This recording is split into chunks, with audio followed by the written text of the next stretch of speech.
Hola amigos. Es 10. Oh god. German is loading. Uh, es 10 en la manzana. No, not manzana. Es 10 en la mañana. Y es tiempo para .NET API review. And wow, I really wanted to say 10 or emo, your language has poisoned my brain. You're welcome. All right. For anybody who was here on Tuesday and saw that we got to talk about some non-red issues and even some future issues, that has passed. We are now back to red only. And so with that, we will jump in on some promised agenda items. So first up is data contract APIs to enable external schema export and import package, issue 72242 from runtime. I thought it was from a different repo. Cool. So, who wants to talk about this? So basically, we have some APIs which are going into a new package, which require code DOM, and those that functionality required access to a whole bunch of internals of the serializer in runtime, and so to be able to pull it out in a separate package, so it could use code DOM, we have to expose a bunch of internals about how the data contract serializer views how things are serialized, and in order to be able to achieve that. And that's what this one is about. So I've some more high-level question to this. So basically, these are currently internal APIs, right? They're not public on .NET Framework, but don't exist in core or something. They're proper internal APIs, right? Correct. And so when we are done with this whole exercise, does this mean I can effectively write code that works on both .NET Framework and .NET Core that uses whatever the thing is that you're going to enable? Not quite, unfortunately. Because the interface for serializing has changed between .NET Framework and .NET Core, the other API review is with the public APIs is slightly different from .NET Framework to be able to accommodate that change in the interface. You could probably get away. So you wouldn't be able to compile once and run on both, but you could probably do a conditional compilation with a minor change. And the code is handwritten in both cases, or is it like code split on .NET Framework and handwritten on Core or something like this, or is it both code gen? So actually, generally, this code is used by tooling. You can certainly use it yourself if you wanted to, but the primary users of it are Oh, I thought I muted that. Sorry. Welcome to the conference room madness.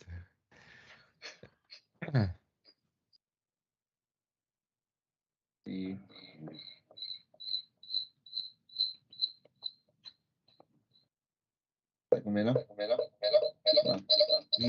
I think Steve has the audio on. I think he's muted, but I think his speakers are on, and that is picked up by Matt, I think. The mute button on the keyboard doesn't work. Here we go. No, it's back. No, it's gone. Okay, so what was the last? Tooling. So so Core WCF uses this stuff for being able to export the WSDL. And the client side of this is SVC util, or in Core .NET SVC util, for being able to generate your classes to go with a service. Okay. And so then is the expectation that the APIs that you're publicizing here is really for our core implementation of effectively SV util, or is that something that we expect customers to use?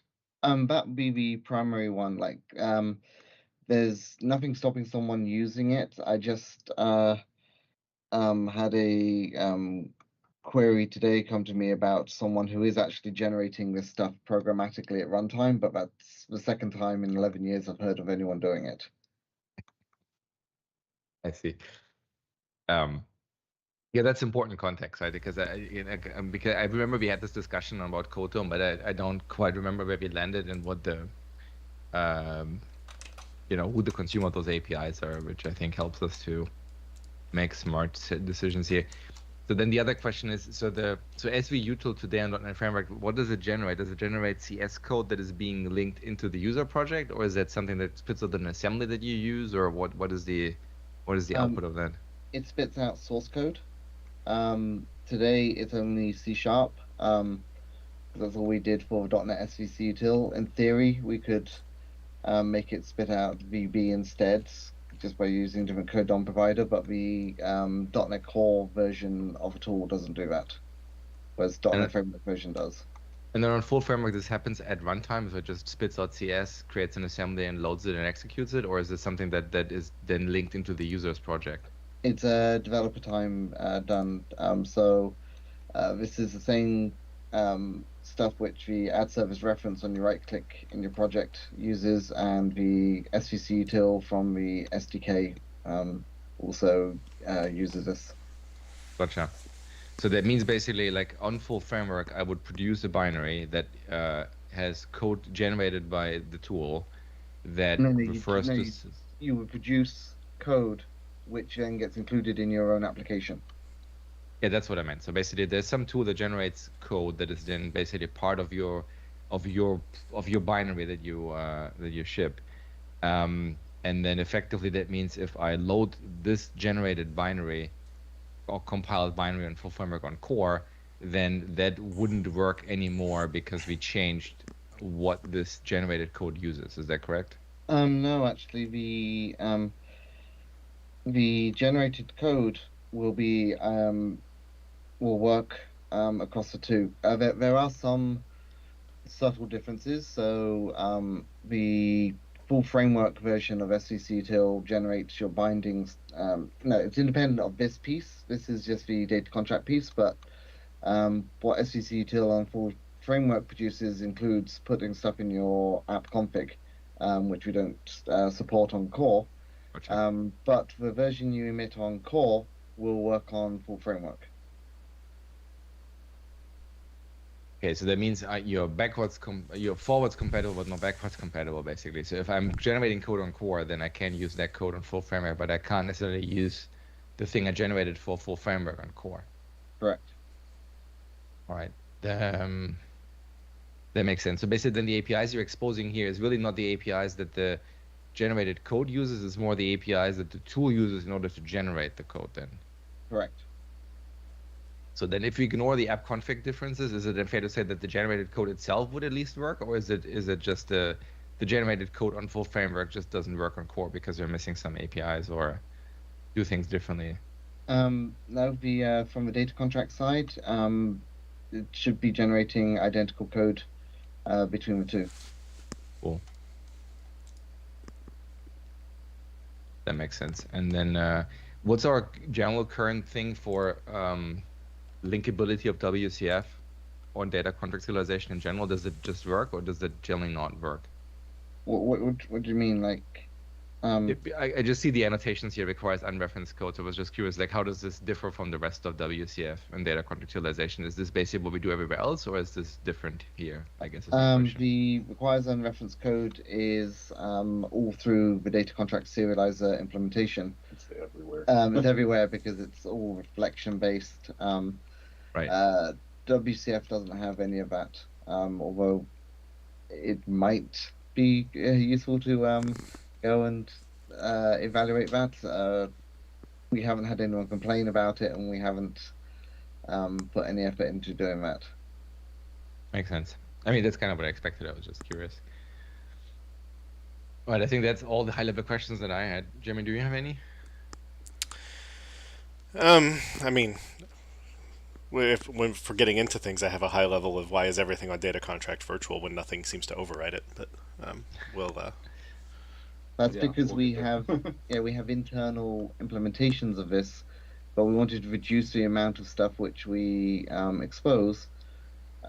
This isn't an API designed for people to implement their own derived versions. It's all internal implementations of the derived versions. Right. So I don't know how much background you covered at the start that I missed, but as Matt said, the primary use of what we're looking at here is going to be for SVC util and setting up your to get your stuff working in your WCF projects. SVC util, as Matt mentioned, does more than just the data contract part. This is the data contract part, and SVC util in full framework. This was all in the full framework, so it would just call this stuff in the full framework, and it would work.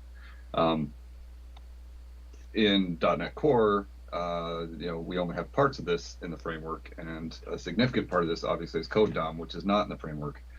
So the approach we took here, when bringing back this functionality of schema generation and parsing for data contracts, was to pull this schema handling part, the part that generates the code when you're importing a schema, and pull that into a separate project, which is not part of the runtime, but it's in the runtime repo.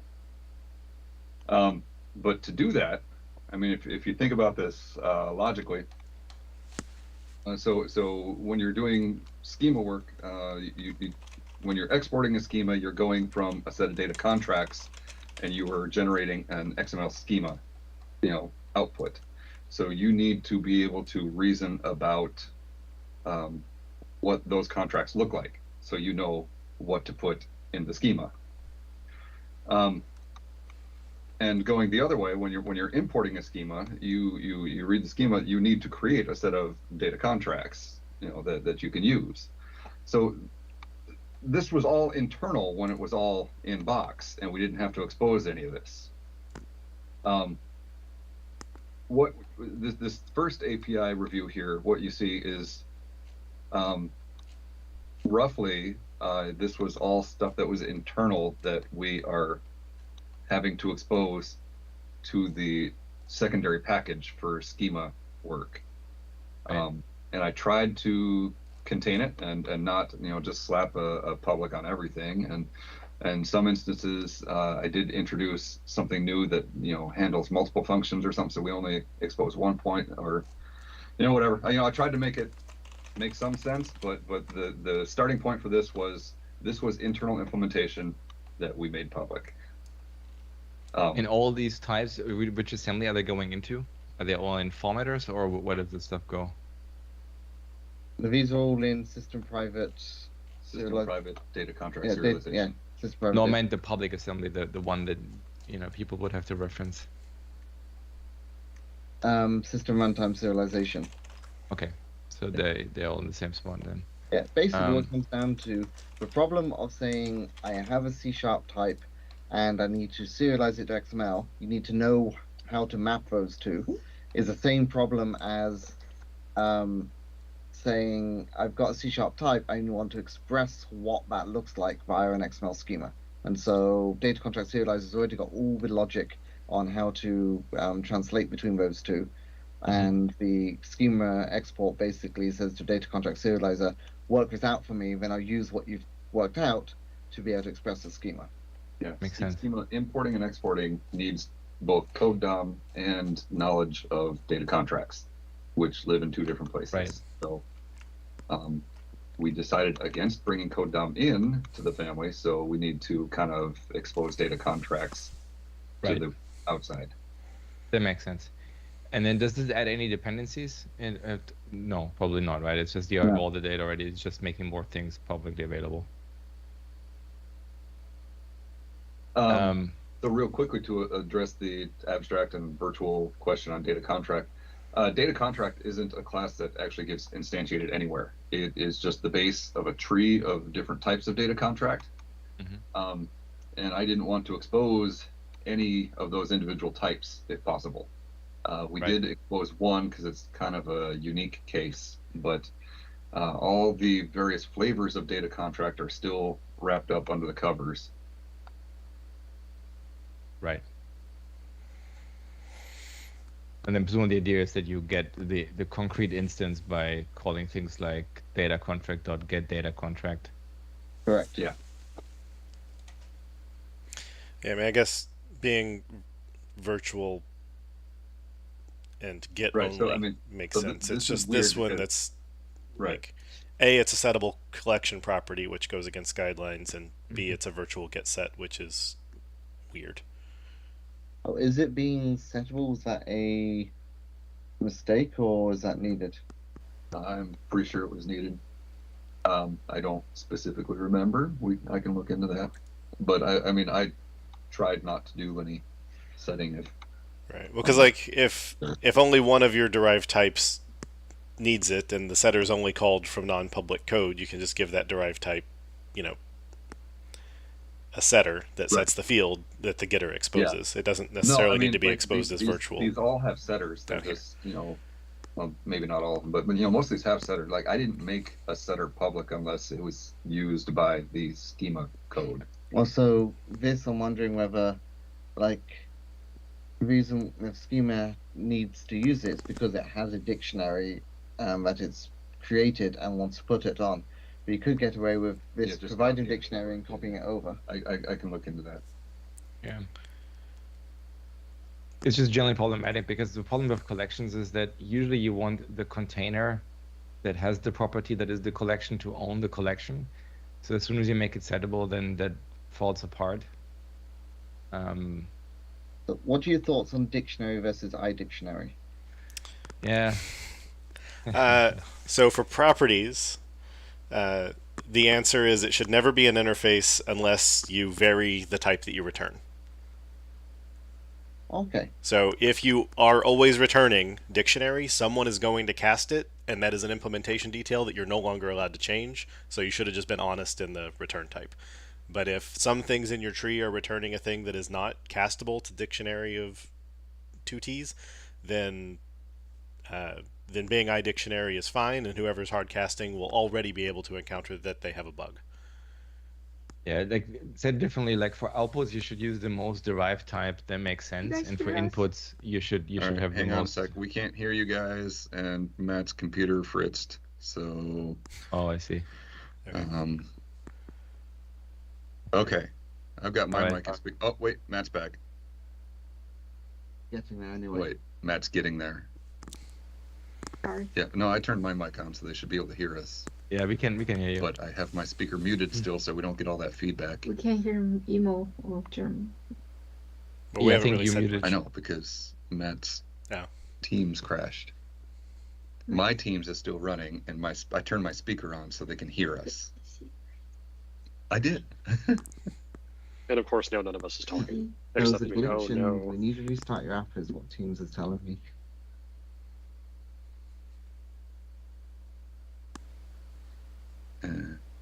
Oh, that's fun.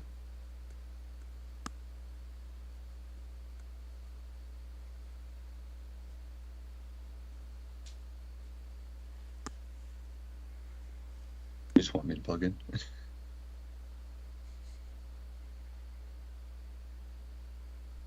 The hybrid part of hybrid work is the hard part. Yeah, because I have my mic turned on. I told you. It made sense when we were all in the same room, and it made sense But when we were all I at don't have home. my But mix those, and everything falls speaker apart. turned on so we don't get the feedback. Signal, what the heck? Oh, because you're HDMI, so we need to change the. Oh, it's gonna figure. Give it a second. We see you again. Hello. Matt's face is moving again. Okay. Yeah, Teams Can you hear us? crashed. Yes, we can hear you. Yeah. We could hear you the whole time, but you couldn't hear us because Yeah. No, I turned my mic on so you could hear us scrambling over here. Yes, we were Right. partially omniscient. well, yeah. The last thing I said was like in response to what Jeremy said. Like generally speaking, you want to return the most derived type for outputs, and you want to accept like an interface or some base type or basically the most abstract type, I guess, in your inputs. I think I did that right. So I had switched to interface, or it was not interface, and then I switched to interface, and then I think I switched back. So import schema set returns an I list on data contract set.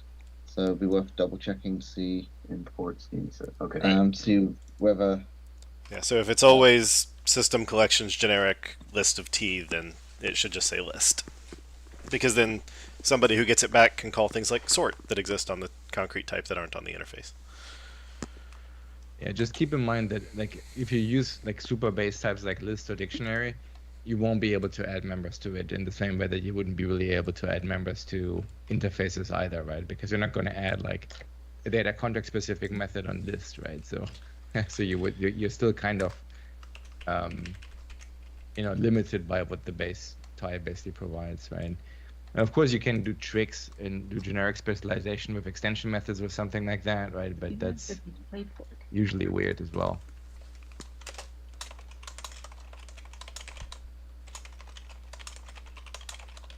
I mean, one thing I've seen people do in the past is just subclass, list, dictionary, whatever, add their own interface to it, and then tell the consumer, like, hey, cast it to this interface, and now you have new APIs, hooray. Yeah, that's really ugly though. Is a thing. Yes. Does it change that's ugly? But yes. I mean, you can always make it work, right? You can always have it, if you like list of T, you can extend list of T, right? It's just that keep in mind, like things like list of T or dictionary, you won't be able to intercept when somebody adds to the collection, right? So if you want to do something funky, like, oh, if somebody adds to this collection, I want to keep something else in sync, for example, then generally speaking, what you want to do is a collection of T, because those things have virtualized the methods that actually add or remove members. So this way you can have a collection of T that when somebody adds to it, like something else is also updated, right? Which you wouldn't get from list of T or dictionary, because you don't get any sort of feedback when somebody adds to that. Which is another reason why we have this, this whole object model namespace where you have these more heavyweight collections, but they allow you to react to when somebody writes into them. Yeah, and I looked at the implementation for what goes on with the surrogate constructor here, and at least the first, the reference types, it is only ever enumerated, so this should be IEnumerable instead of iCollection. And I didn't look at the other one. I assume it's the same. So I wrote a note that says these should both be IEnumerable if possible. Yeah, I mean, the other question is like, is the expectation that users would actually modify the data contract, or is the expectation I give you a type, and then you effectively give me a read-only memory representation of that data contract, or is the idea that I can use these APIs to build up a data contract? Generally, no. These are just internal implementations being exposed to go between the two. But I could imagine a scenario where we're doing something slightly wrong behavior for a particular use case for a customer, and so they, I could imagine a scenario where we say, okay, well, kind of like split out the code into, a little bit, rather than just kind of like calling one method, kind of break out the composed solution to like do this step, and then modify a data contract at this point to do something different. But that would be to work around a obscure behavior that someone is seeing to be able to get them working again. That's the kind of scenario where I would see with this. It wouldn't be a mainstream. It would be, we're doing something slightly different from what they want or what they intend, and here's a workaround. But the user will be limited, right? Because they don't have access to all the actual types, right? They can only modify things that you happen to make read-write, right? They would be able to add or remove members, for example, but they wouldn't be able to change, is value type from false to true, right? And that would be correct. Right, so I mean, because we don't expect users to subclass these, correct? Like I don't even see public constructors on them or protected constructors on the base class. Well, the fact that you see no constructors means it's publicly extensible. Yeah, but I think the intent, and please correct me, Matt, but I thought the intent was that the only people that can subclass this were data XML data contract and friends that were part of the framework. Right. Yeah, so via when you call get data contract, that code will produce a subclass one. Because what you're not seeing here is there's a data contract, is critical helper is his name.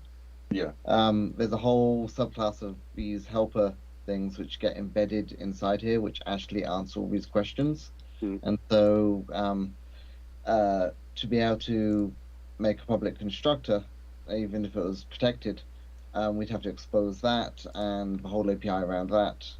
So these really are meant to be read-only. Right. Yeah, that's kind of why I think maybe returning list would be a mistake, because basically it's a mutable thing, right? So people can modify it. Are you caching any of those, or is this every time I call get data contract you manufacture one out of thin air? There's a dictionary behind the scenes or hash sets where it goes and checks if it's already there, and if it is, it returns it. Otherwise, it creates it new.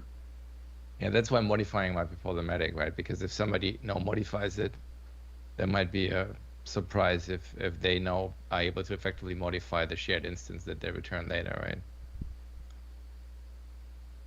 So you want it to be read-only collection?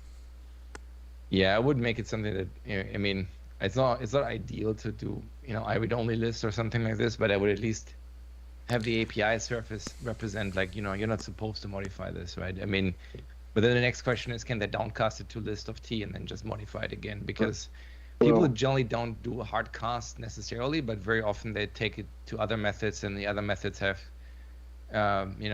patterns where they check for the type and then they do something smart, and that might inadvertently result in modifications even though they didn't intend to.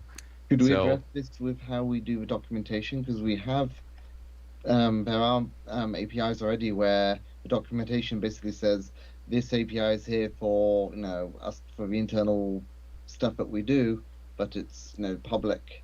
So like this is meant for you doing stuff with. And so if we documented this these APIs in a similar kind of way, then if someone goes and messes with it, it's like, well, this wasn't intended for you to mess with, and that's what the documentation says. So, you're on your own. I mean, yes and no. I mean, like ASP.NET tried this in core very early on, where they introduced this namespace .internal, and then they put stuff there that was intended to be like that. But then what they found is that people used this stuff. So when they actually now tried to make changes to it, they found themselves in a spot where they couldn't modify it because it was effectively a public API anyway, right? So the problem is when you say like this is for internal use only, the only thing you really do is you basically tell people not to use it. But if enough people use it, you're still handcuffed by the APIs, right? So if you want to evolve the API, and the shape you have is hard to evolve, then you're still screwed basically. Oh, this API isn't going to evolve. Once it's done, because it's got over a decade of history of this API hasn't been touched and it's done the job. Yeah, but so like if NASDAQ called import schema set and used the fact that they could modify the list, and then you changed it, and then NASDAQ comes to us with a high pri bug, you're gonna change it back. And so the answer is, if you return something mutable, assume it's mutable, and documenting things as this is intended for internal consumption only just wastes bytes on the internet. Yeah, I think the problem is, like, I hear what you're saying in terms of evolution. The problem that I find us hitting all the time is that we do innovate in cross-cutting things, whether it's perf, whether it's like things like linking, or things like moving thing from runtime reflection emit to source gen. And those things tend to touch a lot of tech that we have. Even if the tech itself hasn't evolved, now we have to kind of make the old stuff work with the new stuff in some sensible fashion. And that very often results in us having to make changes somewhere along the lines of, either adding new APIs or just, slightly changing how things work, right? So I would venture, I guess, and say, like, assuming you still want your customers to be successful on later versions of .NET, you probably have to make changes, down the road at some point. I mean, you're not going to like fundamentally change what WSDL is, right? But you probably want to change, like, how our stuff works with that stuff, right? And that tends to be a moving target. That's rather unlikely to be done. I'm somewhat sympathetic. Intended to be edited. I'm somewhat sympathetic to the idea that, like, you have clearly internal consumers of this, right? Who might benefit from it being a dictionary or a list as opposed to a read-only dictionary or a read-only collection, because you're just going to have to turn it back into that representation anyway to use it, right? But well, not only that, some of this stuff is like when we do schema import, we might populate the members from the schema. For example, if you got a class, like data contract members lists all the properties on the class, and so you've got read your schema, and now you've got I've got this object with all these properties, instant strings and stuff, and I'm going to populate my members with that. That's going to be populated externally. So I think some of this stuff has to be read-write. Yeah, I understand that. Like I had similar issues. I mean, you can usually work them around, but yeah, it does complicate your implementation if you need to do that. I mean, frankly, like I don't think this is an API that we have to scrutinize too much. Like if the primary user is basically tools, but that might also be why I'm not sure that you want to put it in the serialization namespace. Maybe you want to put it in some sub namespace rather. Or maybe even use a new namespace for that. I agree with that, yeah. The What's serialization namespace is pretty commonly used. So what? Any suggestions of what kind of namespace to use?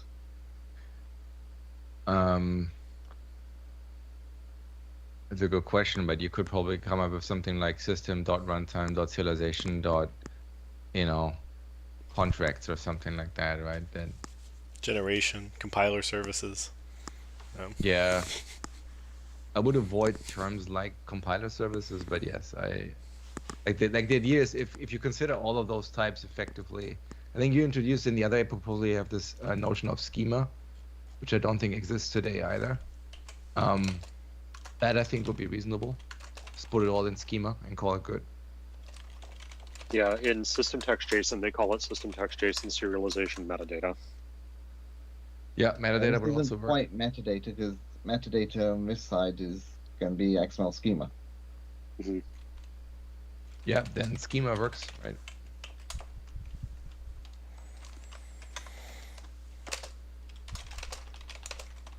I mean, it seems like, all these APIs are effectively, a glorified way to give you a representation of what the .NET view of the XML schema is, right? Yeah, it's basically a mapping saying. Well, these are a view of what the .NET type is. Yeah, so you got a .NET type, and you're saying this is how I view it from an XML standpoint. Yeah, I guess another way to put it is this is basically the joint view of XML schema and .NET type system meshed together, right? And you can inspect that how we think this mapping is being done. Yeah, in that sense, I would say put it in some nested namespace that isn't serialization, because serialization is really the root namespace of people to actually do the serialization, and the vast majority of them probably don't care, right? So that's why, that's generally a way of kind of like limiting your audience by putting it in some sub namespace that we can just document as, hey, this whole thing is just meant for tooling. Yeah, if you want to use it, go for it. But it's, we didn't really optimize this to be user friendly, right? So is an internal namespace verboten? It's not. It's just that you're lying to yourself, because you're kind of saying, I can change It's things internal, here. but it's not really internal because it's there and people are going to use it, and that whole discussion we just had 5 minutes ago. Exactly. Right. It's basically verboten. Yeah. You're basically giving yourself the illusion that it's internal. It's a little stronger documentation, but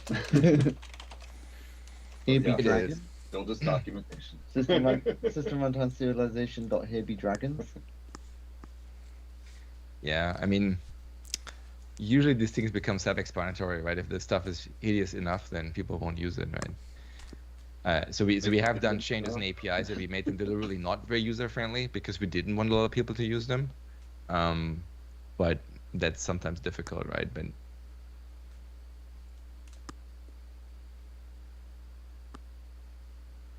yeah, so I don't know how you feel about schema, but given that that's your proposal in the second API request, I think that might be a sensible name choice here as well. It kind of hooks them together as well. Yeah. Chat suggests system runtime serialization.wisdle.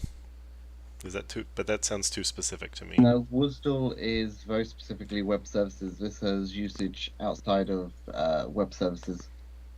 This is just given an XML schema, you know, and given a .NET type, how do they map, right? Because a WSDL is a description of here's a service and here's the schemas for the data I'm sending to and from the service, and this only handles about the schema, and so it can exist outside of a WSDL.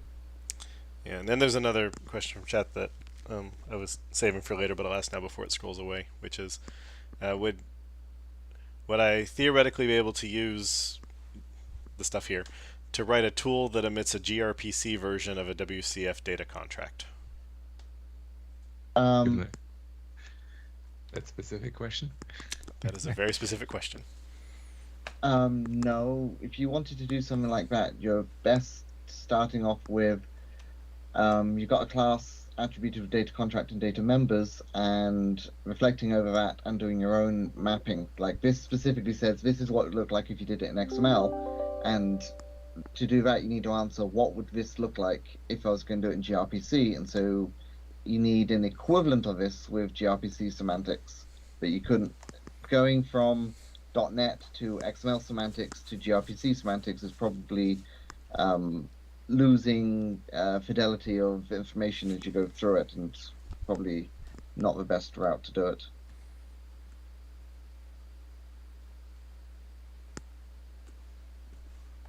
Fair enough. It'll take a few minutes before we find out if there was follow-up. Oh, nope. Thumbs up. So. All right. Okay, so yeah,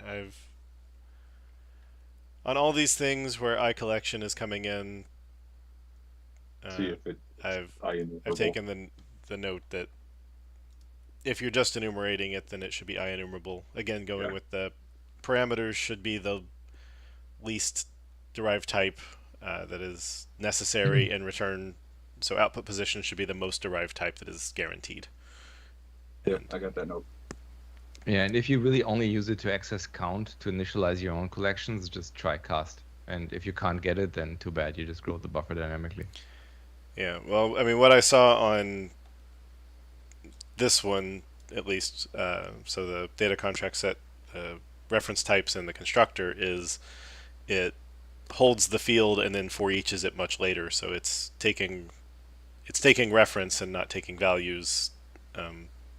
And so it's subject to late modification, and if you're okay with that, you're okay with that.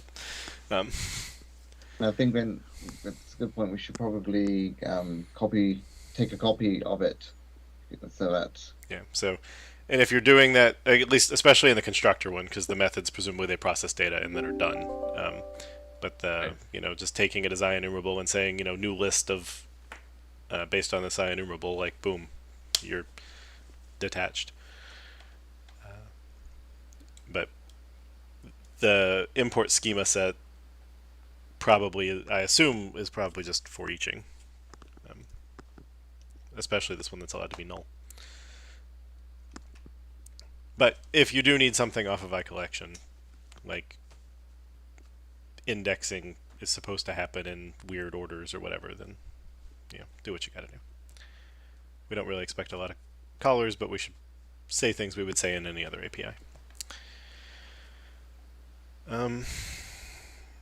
So I also wrote down the note that ideally there would not be a setter on this, both because it's a collection type and we don't like settable collection properties, and because virtual get set just is weird. And if you want to replace it, you can do a clear, then add range. Yeah.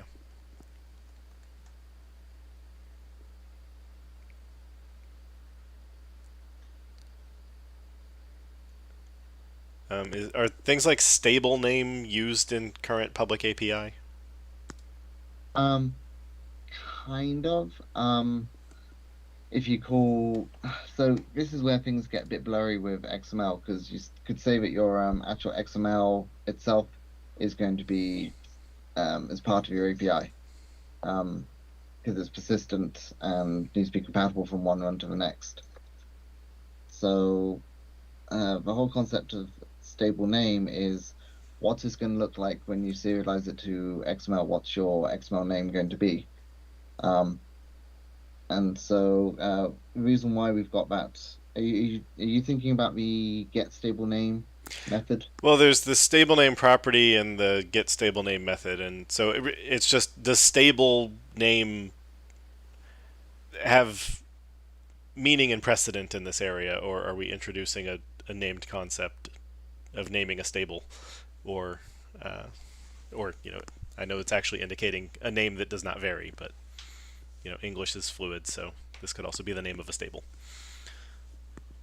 All that is saying this is the textual string you use for the XML element when you serialize it, and from one run to the next, as long as the type's the same type, it's going to be identical every time, and there's no variation. Right, but like, if does any of the current, the framework config-based model or whatever expose the name stable name already to somebody, or should this just be called XML name or name? Is really the question. I think XML name would make sense, right? Because that's fundamentally what you do is you say, given this type name, here's the corresponding XML name, right? And I think, to me, like having an API like get XML name from type implies that if the type name doesn't change, I get back the same XML name, or something is really weird. So I'm not sure that stable is something that you need to put in the name. Just name would be weird because clearly types have names. So yeah. I think there's value in saying this is the XML name, not just some random name. That's fair. I guess, yeah, down at the method, get name of type would be weird. Get XML name makes more sense. And then whatever this is called is probably supposed to be the same as this. Yeah, it returns an XML qualified name, so should we call it get XML name, or should we call it get XML qualified name? Because if we're going like 2/3 of the way there, should we go the whole way? Right. Well, I think to me the XML qualified thing is more like a detail at that point that, once you deal with XML, that may make sense. But I think just as a concept, referring to this the XML name seems fair enough. Also, the difference between an XML name and an XML qualified name is a qualified name comes with a namespace. But that's what I meant by detail, right? Like logically, you're saying like all data contracts have a corresponding name in XML, and that means it's an XML qualified name because that's the only thing that makes sense for data contract. But I think to me that's now you're really going like super specific, right? I think just as a concept, I would say, just clarify. Like name would be ideal, but name is too generic, right? So you need to qualify at least name. And just putting XML on it does it, but I wouldn't qualify it any further by now saying, oh, it's an XML qualified name. It's like, okay, now you're really talking about the details. Fully enclosed in name. Sorry, I didn't catch that. As I say, in the Venn diagram, XML qualified name is a circle that is fully enclosed in XML name. So, and I was going to say right. that to me it's totally fine if it says get XML name and it returns qualified name because that's a more derived type, but I actually looked and they have no relationship. XML qualified name and XML name are peer types in a namespace. One might have a field of the other, but the XML qualified name does not extend XML name. Yeah, I think to me the question is, do data contracts have the notion of a non-XML, like a non-qualified XML name? If the answer is no, then I wouldn't bother. I would just refer to it canonically as XML name, and that in the content data contract is always an XML qualified name. I think that would be fine. I think the reason why you can't say name here is because you deal with types and you deal with XML. So you at least have to say, like, is this the .NET type or is this the XML type, right? And I think that's why I think XML name, at least for me, would be okay. But if you really insist on XML qualified name, I wouldn't object to that either. It just seems overly complicated for naming.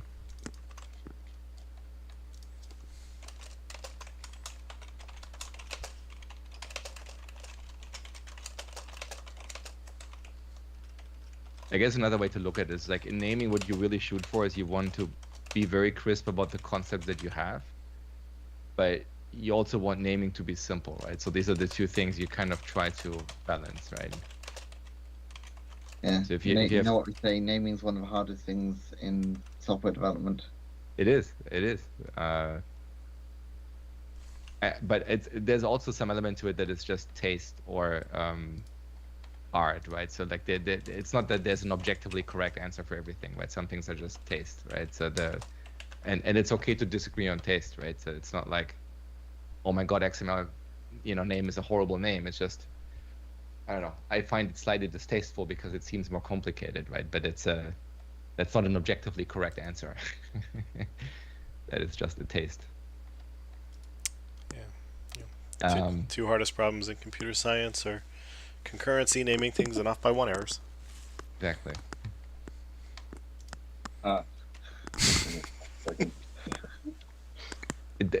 Yeah, just looking at the screen, it seems you have the notion of a local name though. So Oh, man, how to exactly? No. Where's local maybe name? like in the middle of data contract, like right above like right at the end of all the virtuals. There's public static string encode local name. Which is the inverse of a qualified name, right? Yeah, I think local name's the part after the colon. Yeah, I believe so.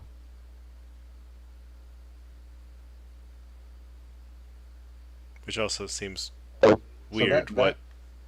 that particular method is just doing a simple string encoding. It can easily not live in the API, but I left it there because the specifics of what and how to encode, we can duplicate it in the external package, but it felt like I'd rather have one source of truth on that. But I don't know how you guys feel about that. Yeah, I mean, I guess to me the question is more like, is this just a utility thingy, or is that a concept in your API where you basically say It's a that? utility thing. I see. Then yeah, it's kind of up to you. I think that is the easiest thing that can be removed from the API if you guys have objections. Yeah, this goes back to what I said about concepts, right? Like if they really have no concept in the shape of the API of local names, then I would probably try to remove it. Okay. But I do understand the desire. I mean, if the encoding is complicated and you really want to have just one source where you do the thing, I would just put it on some other type, because data contract is probably one of your core types in this API, because that's where the gist of the stuff goes to, right? At least you say data contract.get contract type. So I think you kind of want to keep this as clean as possible, I guess. Yeah. And you don't want to put utilitarian methods on there if you can help it. Okay. I will remove that. Same with this key value, I guess. Seems a bit out of Which place one? here. Like right at the end is key value. That seems equally okay. like utilitarian, as in like, here's some random string parsing that we happen to put Yeah. somewhere. So that is there to handle collections. I mentioned, much earlier in the review here that we didn't want to expose all the various incarnations of data contract. So that is actually a new API that I added. It didn't exist internally before, but it allows us to keep the data contract, the collection data contract class internal. It's basically doing double duty. It's saying, are you a dictionary-based data contract? And if you are, get me this information about how you encode the key value pairs.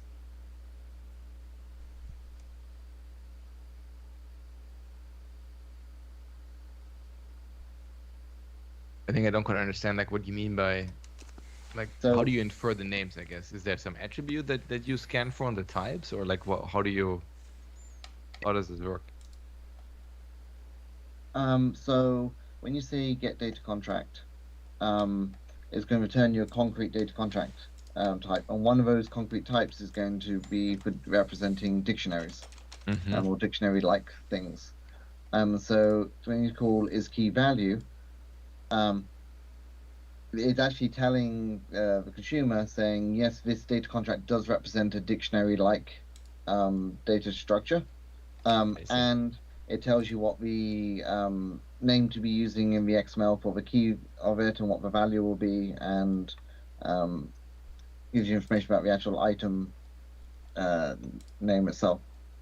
It's kind of like does double duty of saying, yes, this is for a dictionary-like data structure, and here's the information you need to be able to emit the XML.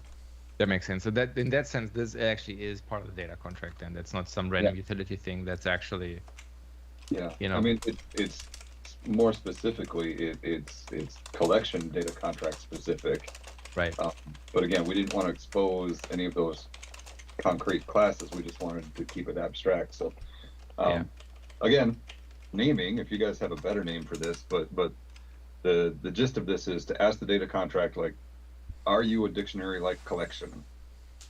I mean, in Yeah. this case, I would probably call it is dictionary rather than is key value, but Well, see, you can actually have an IEnumerable of key value pair, and because dictionary implements that. And so if you had on your data contract an IEnumerable of key value pair of string int, it would be using this data contract. Would be using the it would return true from that, even though you don't actually have a dictionary anyway.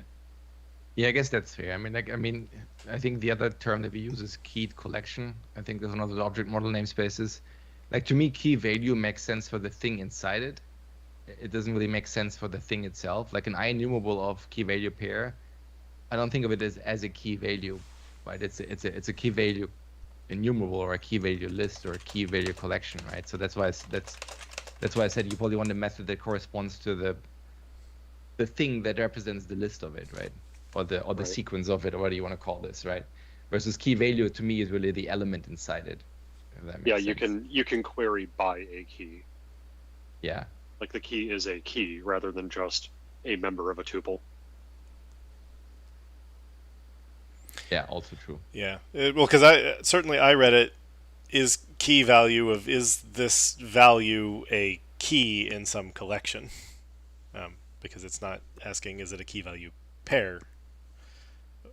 So yeah, I think is keyed collection is probably a better name if what you're describing is, does this data contract represent a keyed But collection? there's also the pragmatic approach of, 99.99% of the time it is just going to be a dictionary.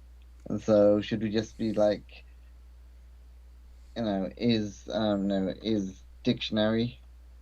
And To be just, frankly, that would work for me, right? Because like, it makes sense that when you talk about persistence on the wire, that you would treat a dictionary and an IEnumerable of key value pair the same, right? Because you don't have to actually query it at one time. You just express it how you write it to effectively, a data stream, right? So yeah. and when you're that would going and when you're going in the direction of I'm going to serialize it out, yes, well, when you're coming from I've got a schema which describes it, we basically say, well, it looks like a dictionary. So we're going to define when we generate code, we're going to output a dictionary. We do the same with list, like a list we call an array of T. right.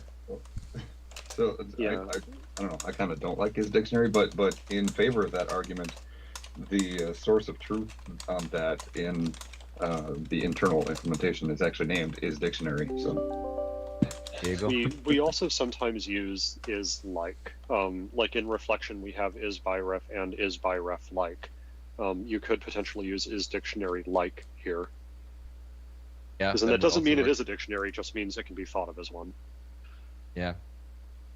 I mean, that's not a bad idea, right? Because then you, like, dictionary-like, you can say in the context of data contract, that's what it means to be dictionary-like, and then you say, like, you could be one of those shapes, right? And then that's a concept you just encode in the API. Right, because if this returns true, then you serialize it as if it were a dictionary, right? Yeah, as if it's a series of key value pairs. Yeah. The same But you would do for a that's dictionary. the way that you serialize a dictionary, though, isn't it? we Yeah. treat it like an array of key value pairs. Yeah.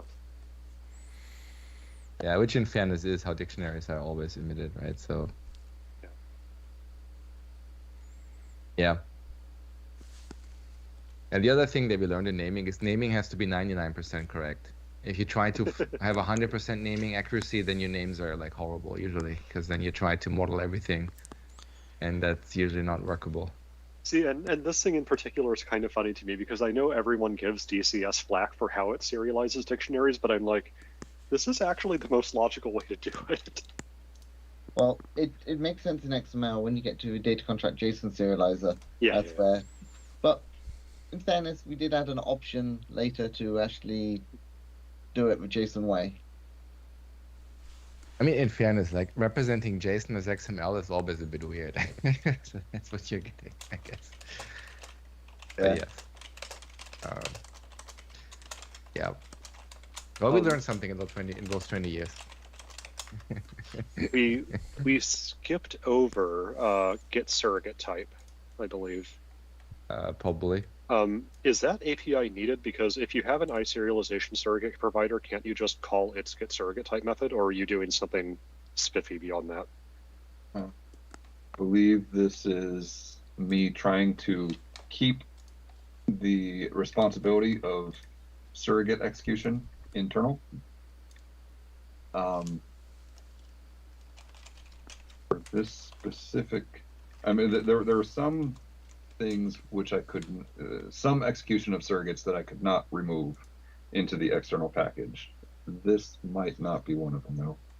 I thought this was, I thought this one was because it's got non-trivial logic and it's needed in 2 places, and so rather than duplicate the code, have the Right. implementation. But what does? Because I was what does the looking to method see, do? does this basically just call surrogate provider.get surrogate type? But I don't see a matching signature here, so it must be doing something fancy. But I was about to ask, You're like, looking what at are a you- derived interface, not the base interface. fair enough. So Yeah. So why don't you just call surrogate provider.get surrogate type? yeah. So what it does is, it mostly just calls the surrogate provider. It does do a check against it calls get built-in data contract first, which we have exposed here, so we can do that externally. No, it's fine. As long as it's not just a wrapper around the interface method, like I think its existence is fully justified. It is Yeah. it is very close to just a wrapper. It has a small flourish of logic inside that we can also do externally.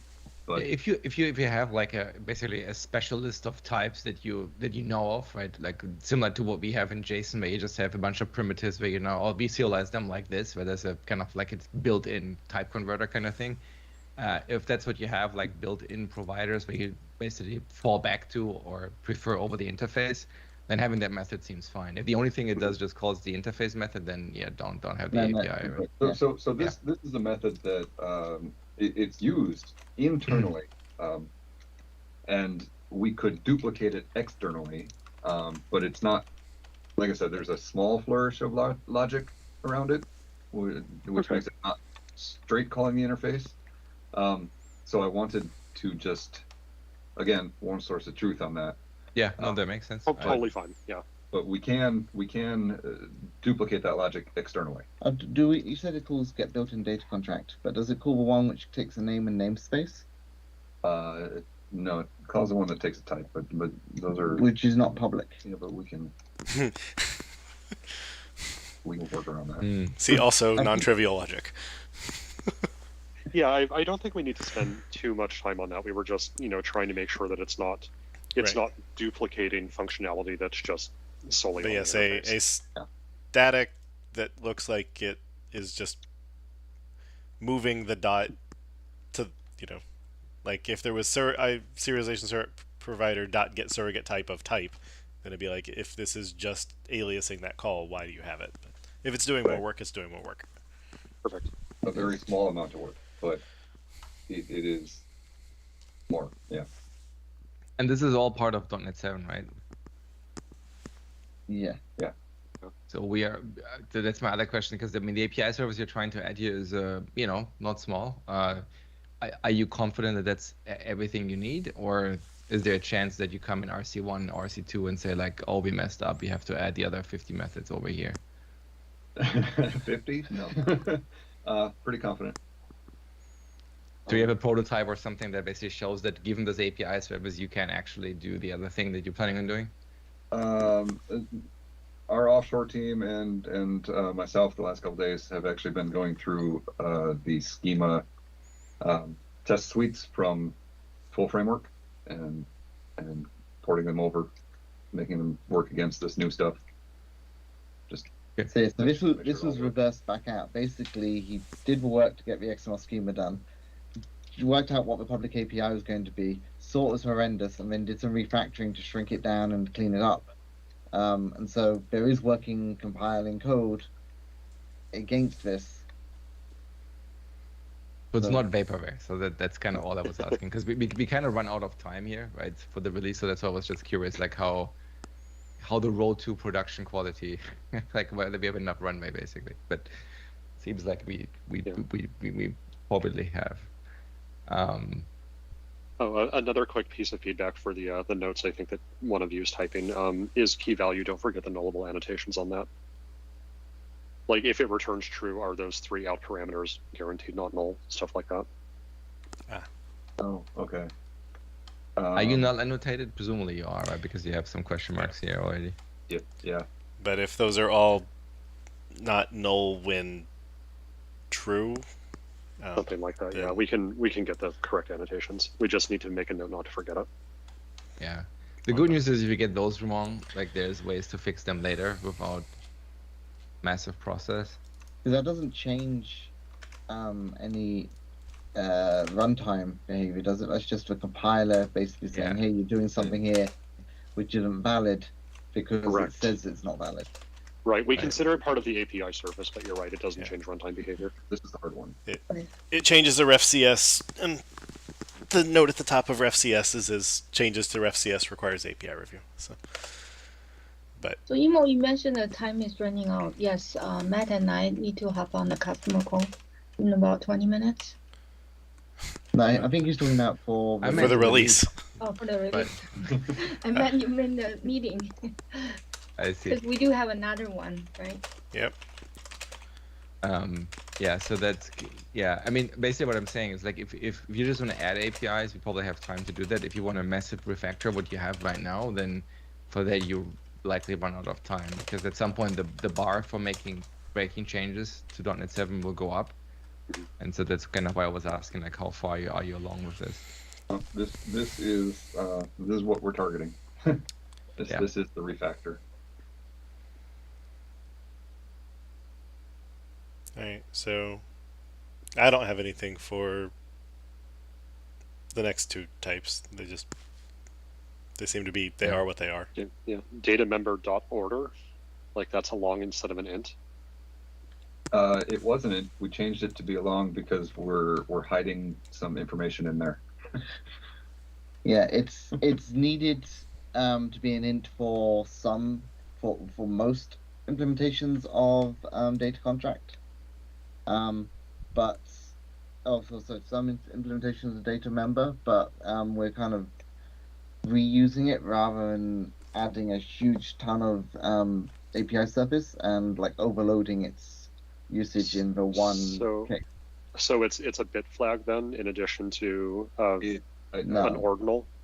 I believe it is being used as a bit flag. So I remember what it was for. It's for enums. So normally the member is if you've got a class and you've got 3 properties, you can add a attribute to it, say what order they're going to be serialized in the XML, and that's what order is usually used for. But we're also using it for enums. So when you have enums have multiple values on them, so then you get so that's now represented as they're members of the enum data contract. And to be able to represent the values of each of the enum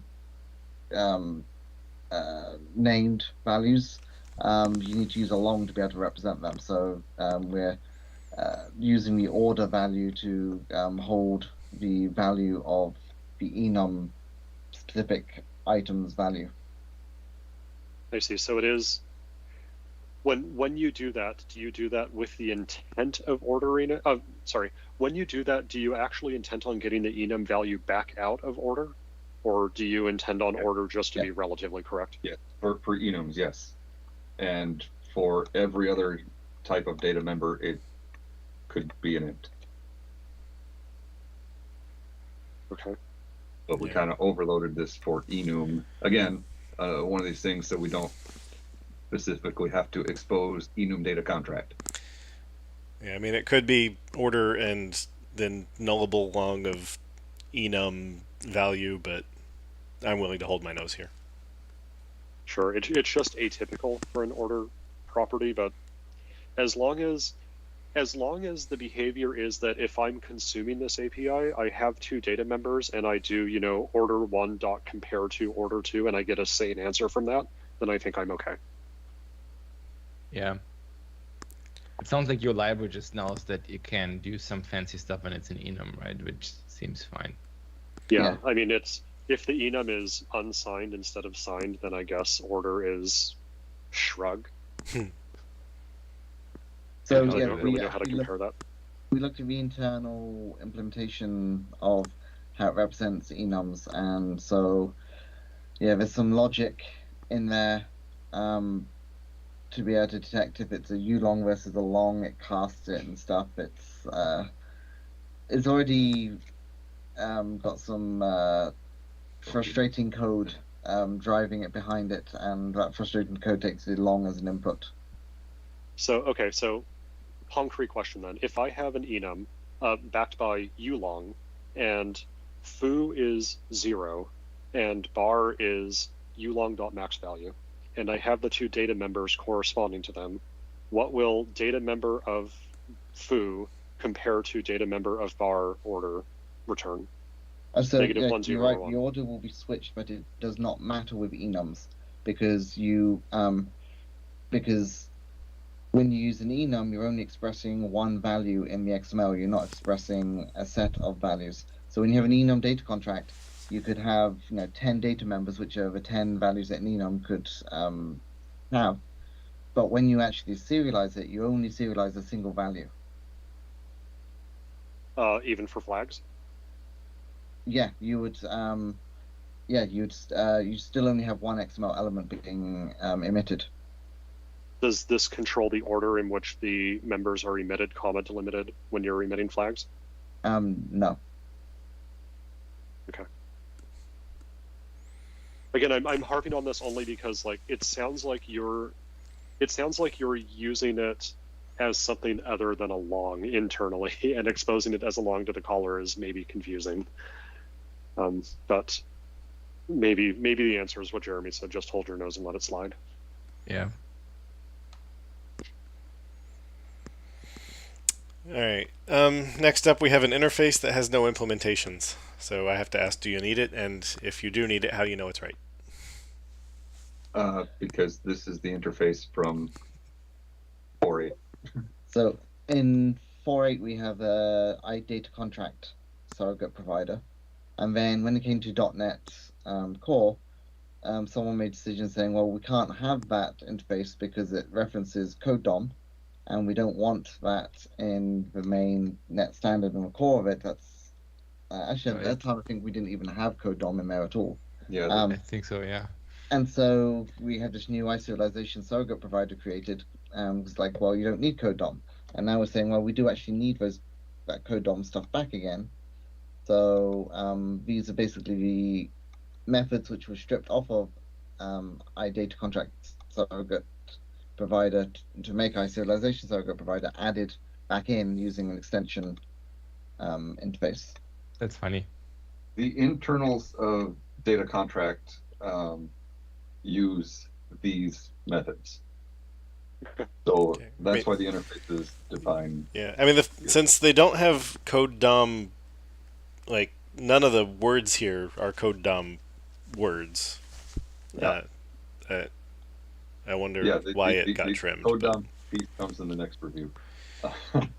Right. Well, I mean, if this was code DOM in implementation, but wasn't code DOM in syntax, then the interface could have been lifted as was, and like everything here is string, type, and object.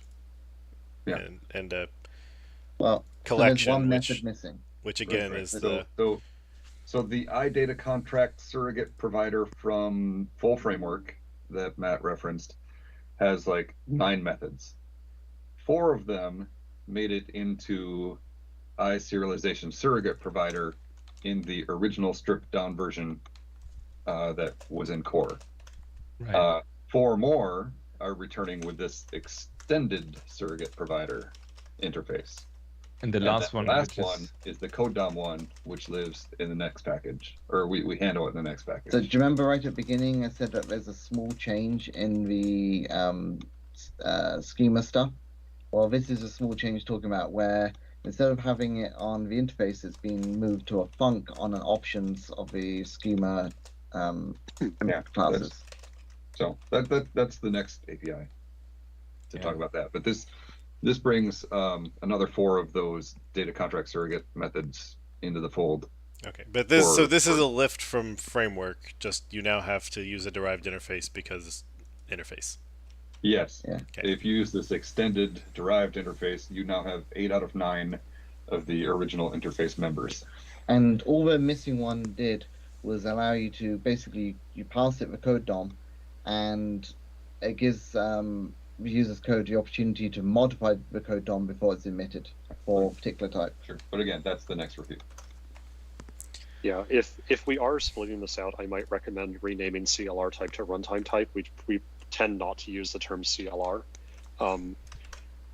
But again, this is a copy from full framework, But it's just even though it's a different It's interface. just a parameter that we can, yeah, just a unless people are parameter. using named. Yes, but they're not parameter. currently on .NET 6 because they can't use this. So this is new compilation, so they can change the name of the name parameter. The interface isn't Sure. compatible anyway. They're having to make code. They're gonna have to change their code anyway. So changing, Right, they have to Fill change name. their interface name anyway, so. yeah. Okay. So runtime type. Unless other people from FXDC object to that. I think runtime type is fine. Parameter names on interfaces don't matter. They're not part of even explicit name binding, so changing them wouldn't change anything. I did take a note asking if this is the right parameter type for this member, but if this is a lift from framework and it Yep. needs to match, then the answer is yes. So Yes, Well- this is a lift of public API from framework. But people aren't just going to be able to recompile their code from framework. They're going to have to do some changes anyway. So yeah, but if you're explicitly implementing it, then right now you'd have to do pound if netfx iSerialization extended surrogate provider dot whatever versus iSerialization surrogate provider. But it'd be weird if you also then need to change this to IEnumerable because that's what we refactor it to here.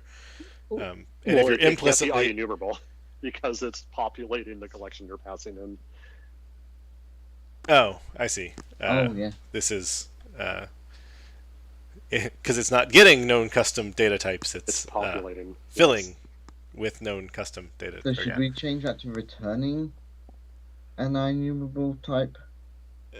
I mean, again, if you're just lifting from framework, I think that we should just accept it as is, and then somebody who's doing split, if somebody was trying to do one of these and they're split compiling, what they get to do is say if it's net 7, also add comma iSerialization extended surrogate provider, and now this thing binds correctly. So Yeah.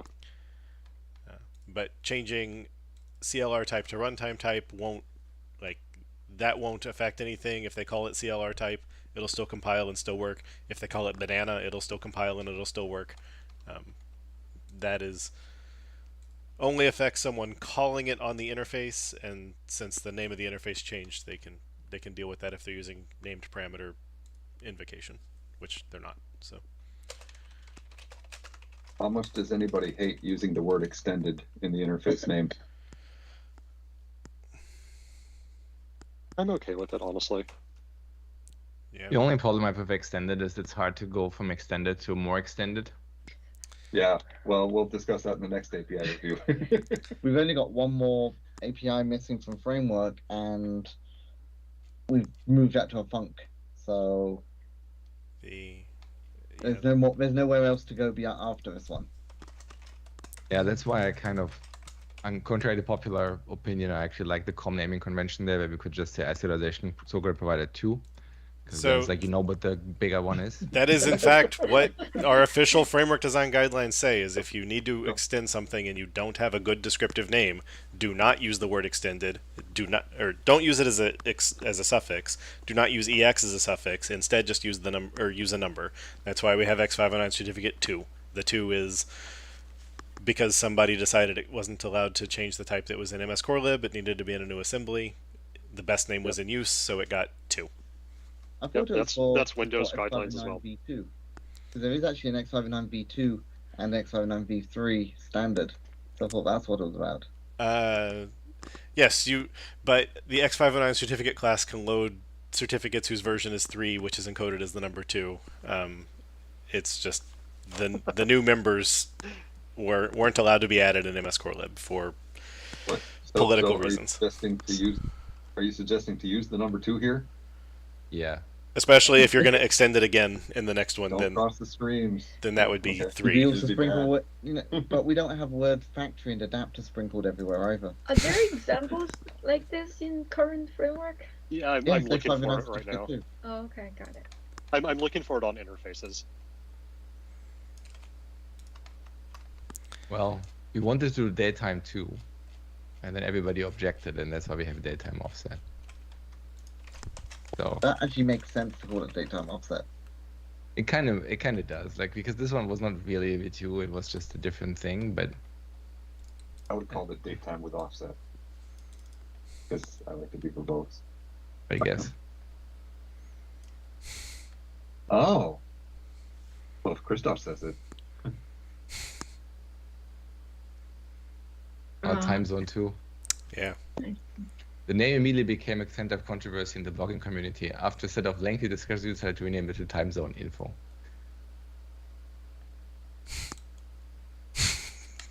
Anyway. Look at that.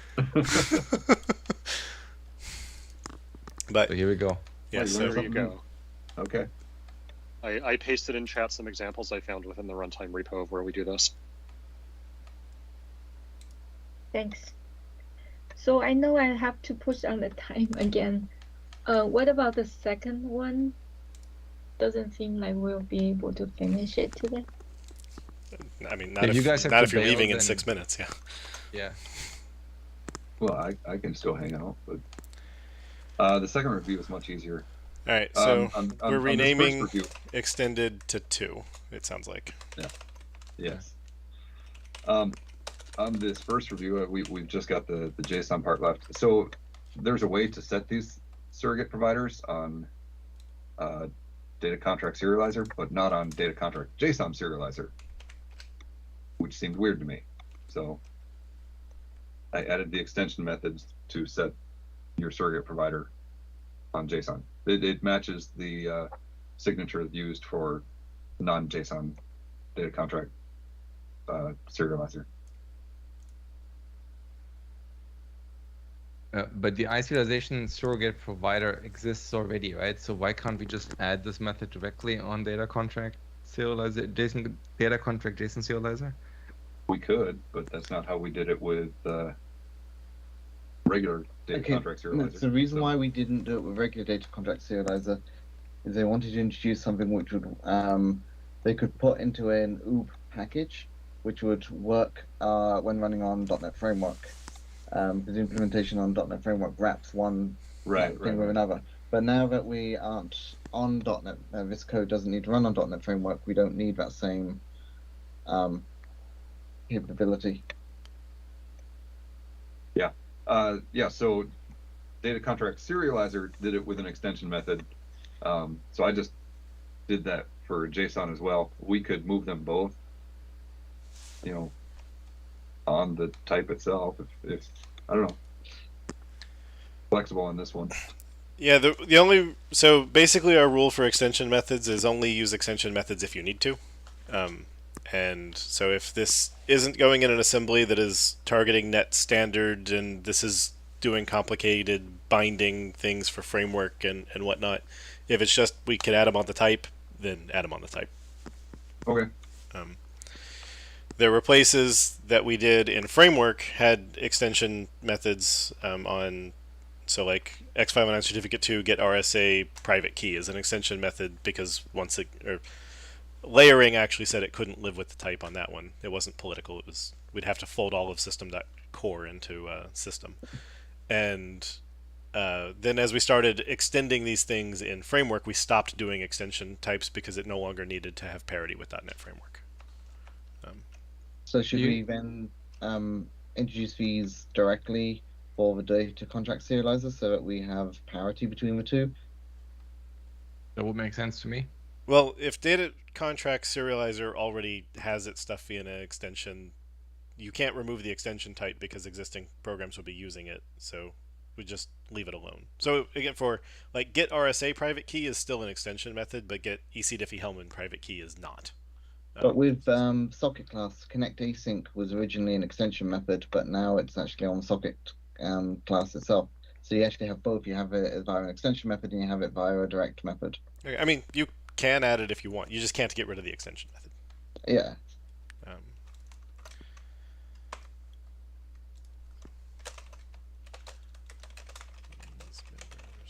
And we will put this on the JSON serializer, data contract JSON serializer.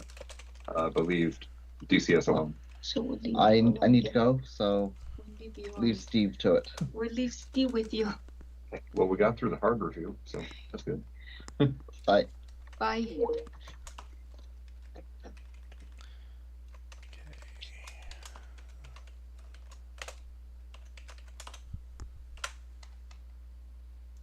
Alright, so that is this, I believe. I got rid of the thises correctly and the statics.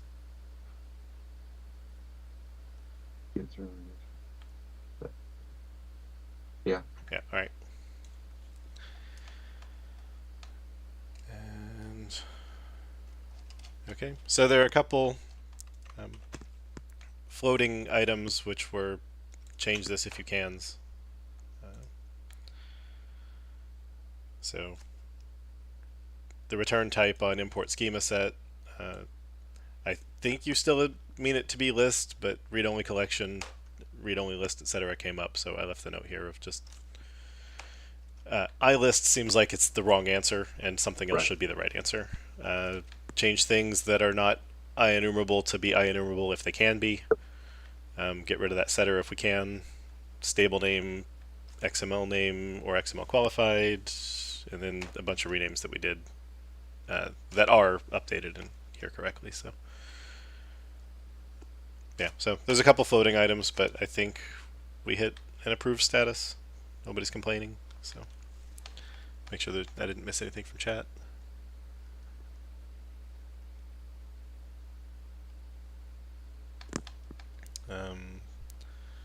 Yeah, so chat suggested instead of adding a new extensions type to just use the existing extension type, but we said they should be instance methods instead of extensions. I guess I can take the note that if you want to copy, not move.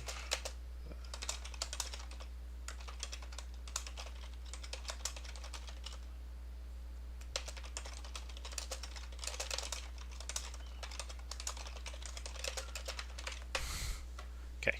Yeah, I probably won't.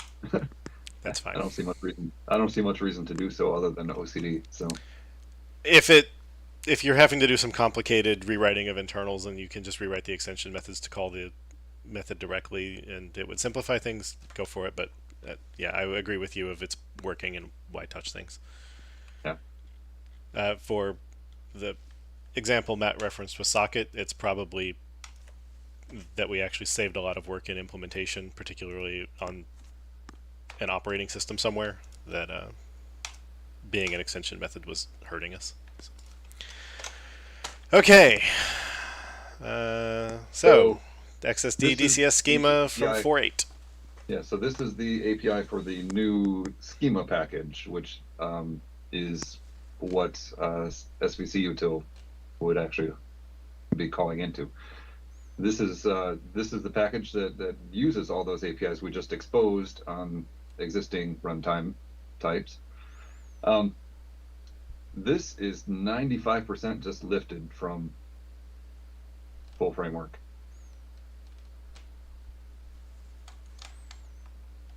The only difference is on the import options class right there. It takes the surrogate provider, which we've already discussed is a different interface name, but that surrogate provider, you can obviously pass in surrogate provider 2 or just 1. It works either way, so use the least common denominator there. But neither of those contain that last interface method with the code DOM stuff. And that's what that func right below it is. If people feel strongly, we can introduce surrogate provider 3 instead of a func. That may be easier for people who already implemented the full framework iData contract surrogate provider, or iData contract surrogate, I think it's called. Anyway, then they can just rename that to iSurrogate provider 3 from this package. So, yeah. So if something somewhere was making a serialization surrogate provider, and they were trying to come from framework to core, how would they get a hold of an import options to assign this property on, as opposed to that they've returned a provider that had it? I want to get a hold of the import. So I don't know how any of this works, but if Okay. if SVC util sees some type exists and it wakes up that type and calls a factory method on it that gets a surrogate provider, conforming to an interface means that they can say, I'm an iSurrogate provider 3, and the functionality exists. If there's not an interface binding this thing that they're returning, SVC util or whatever is never going to assign this property. So it's, how does somebody who needs the functionality, how do they bridge it? Or is this somebody has to write a replacement for SVC util to set it? This is used by SVC util. It's not SVC util is emitting this code. Right. So who builds an import options? Whoever wants to import schema, which in most cases that's SVC util. Right. So I assume that this is the executable turns all of its options into these words. Yeah, roughly. And so presumably there's no option right now that there's no command line option that corresponds to this, because it was assumed to be part of this. Right. So the surrogate provider, I don't know how you tell SVC util to, use a data contract surrogate in full framework. That's sort of Matt's area of expertise, but the surrogate interface was there on the original import options. And as we discussed in the previous review, this incarnation of surrogate provider only has 8 of the 9 methods that were in full framework. So that 9th method, I put it on this options class as a func. But if people, I'm open. We could define yet another surrogate provider 3, which includes this last method, and then you've got basically the full signature of the original on this options class. Yeah, I mean, because really the question is, how's it supposed to work and connect? Because if the expectation is that you're a surrogate provider and you do something in this function and it knows when it's supposed to call it or whatever, and it does, then I think the only really workable choice for something to be even close to workable across framework and core here is that you have to make the surrogate provider 3.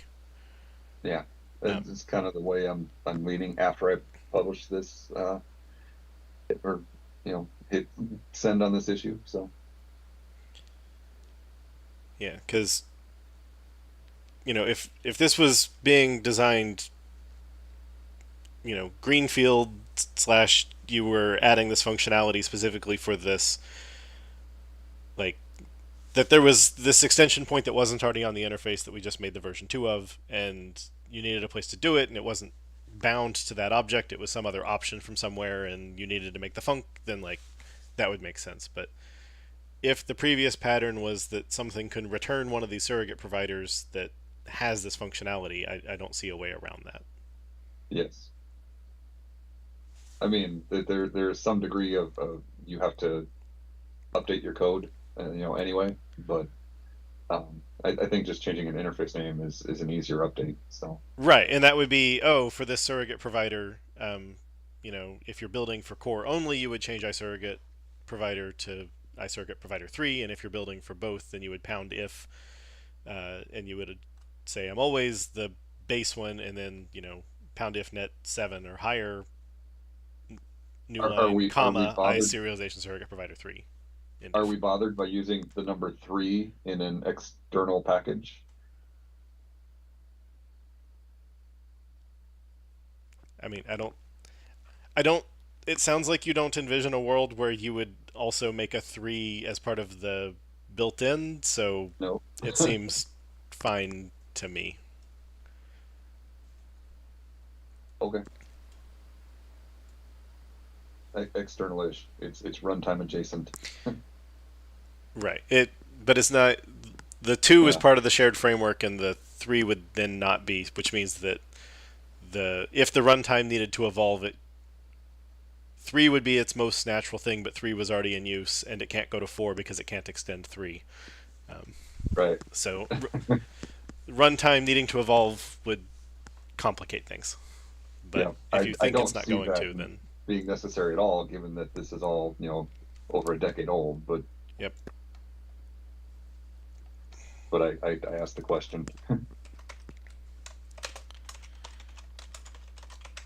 mean, at that point, you could just embrace the fact that an interface is a capability rather than a class hierarchy, and just say like this interface just defines the one method, which is I implement this thing that is the delegate, and if you want your own class to implement both I data contract selector and this interface, even though there's nothing in common between the two, that's totally fine. They're all interfaces. No one's stopping you from doing that. Yeah, I mean, So it's just instead of extending to, just have a standalone interface that you would also implement. yeah, for whatever the add-on functionality is. Yeah, that wouldn't have to have any base class at all. It would just be its own standalone thing.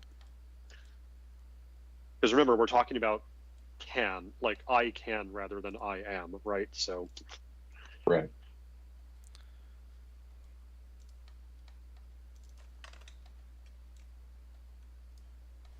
So where's I had a question about export options. Mhm. Are we done with the current part? Go ahead and ask your question. I'm looking for what the signature was on the previous interface so I can write surrogate provider 3, but that means Okay. the channel's free for you to talk. Export options already exist in this, Yes. and we're going to make so a class XSD, namespace with the same name. right? Yeah. I don't know how people want to handle that. The XSD data contract exporter and export options both exist in the box right now, and they're only half functional. A lot of the paths in there just throw not implemented. Oh, the bottom two classes have this problem as well? Because import options doesn't seem... There's 4 classes here, 2 options classes and 2 importer exporter classes. The export classes exist in the runtime right now, but they're not fully functional. Are they used at all if we don't have this code dump stuff? So Like, you don't thinking need, it's gonna be so you obsolete. don't need code DOM for export. We could technically probably fill out the export stuff in the box. But that, I don't know, it just felt, since we're already moving schema work into an external package, just have both directions of schema handling in the same package. The part that at least my concern is that having two classes with the same name in Yep. very close namespaces. Mm-hmm. We typically try not to do that if we can. Because people are going to, I'm sure people are going to import both namespaces. I guess it depends on how much this package is going to get used. Yep. So people shouldn't be using the one that's in the box. Then the whole namespace?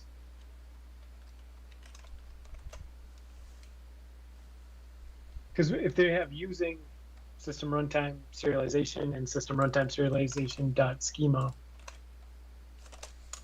at the top, then they say export options, it's going to be like, which export options are you talking about? Yep.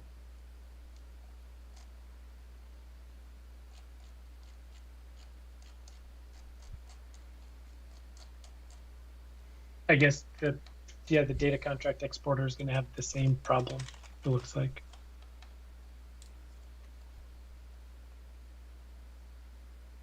Like you said, the importer is only on full framework. It's not exposed in .NET Core today.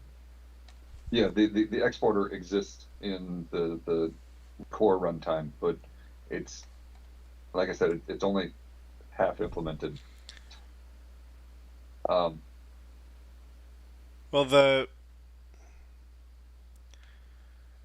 the export options type that currently exists has this member. Yeah, but not the other one, I think, right? But yeah, the other one's pounded out. But since it's, and I'm confused because when we were talking about this, I thought it had the same name in framework. Apparently, it has a different name because it had a different shape. Yeah. But, which means really we could say that instead of calling it iSerialization Surrogate Provider 3, we could just call it iData Contract Surrogate. We could. Except I don't know if that will make the universe implode that they have different shapes in the two.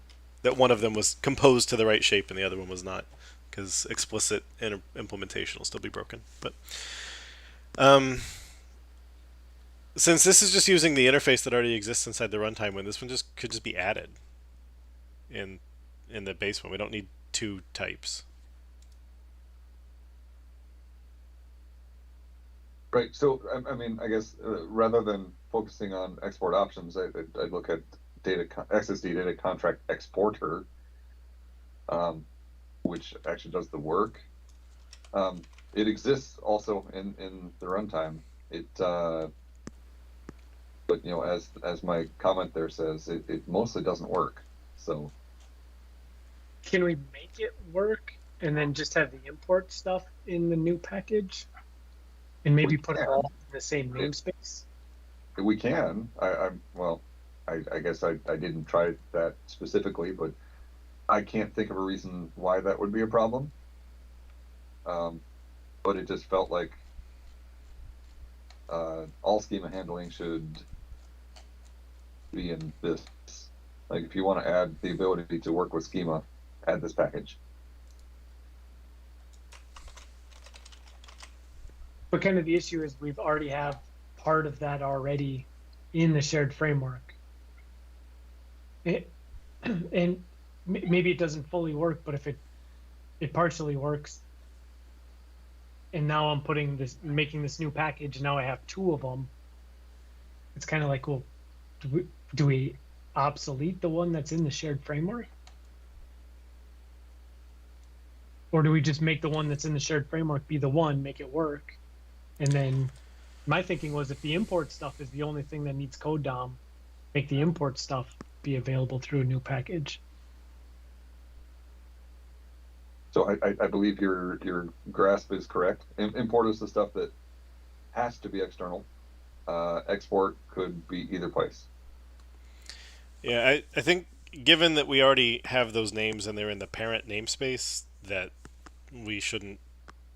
We should say export options and the contract exporter already made it in. They live where they live, unless there's some technical reason why we can't make it work, and then we have to figure out how to get out of that complicated world. But if it can work, then I think we've already decided where they live. Okay. I think the API for the exporter is the same in both places. But as you noticed with the options class, it does have that additional member.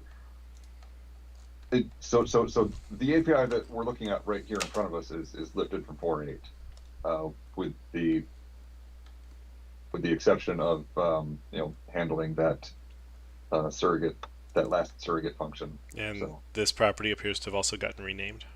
Yeah. So we should probably. Okay, the problem is part of this has already been lifted from .NET 4 into .NET Core. And so, like, bifurcating and splitting it out. Right. No. So my question is, if we were to move the exporter out of this package and just implement it, fill it out in the box in the runtime, if like this is the API that it's going to have to present, because this is the API that is in 4.8. So in the options class, that means adding a member. I don't know if this exporter has any additional methods or members that aren't in the box right now, but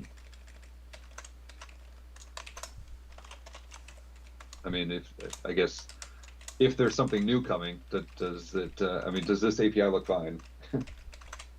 Just living in the runtime, in the existing namespace instead of in this secondary one.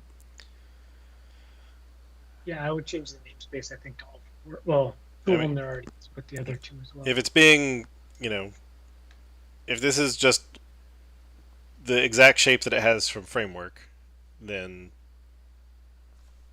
yes. the port from framework things are rubber stamp. It's the parts that aren't, or once layering is a problem, that things become more complicated. Yeah, for the two export classes here, it's the shape that it has in full framework. So if it's missing something in the box right now, I get a rubber stamp to add that in the runtime. Yeah, if it's the exact same signature as framework, or in the case of where data contract surrogate became serialization surrogate provider, changing that one word. Like letting people cross-compile their code is allowed. All right, so for import options, because the .NET Framework type is just in system runtime serialization, I think it should just live in system runtime serialization, even if it's living in a new package, because namespaces and packages aren't the same thing. We're not Java. Okay. So the namespace on that will be the same. So the namespace change moves down to only the surrogate provider 3. And I can just show my doodles.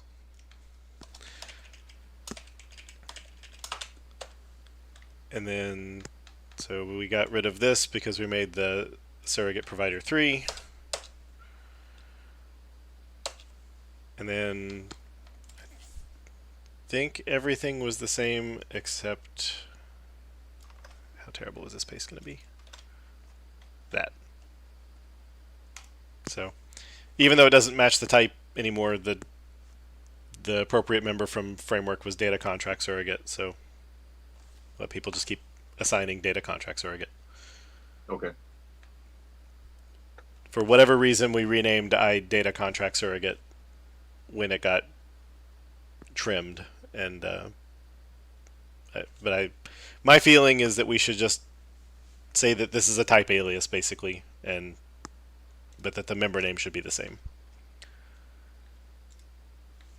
Anyone want to disagree with that? Cool. Nope. And then import options in framework was not sealed. We haven't previously had it, so if there's a reason to seal it, then go for it. In your export options, you're missing the second. I'm missing the existing one because it already exists, so we don't need to the approve existing it. one. So Okay. I changed it to Okay, partial. We're modifying an Gotcha. existing type. So. Well, I'll just add that on the options class that exists if I'm moving this back into the box. But, Right. So yes, the export options is Gotcha. the type exists, and as long as it can work in the assembly it's currently in, then the export functionality needs to just stay where it is in the box. Okay.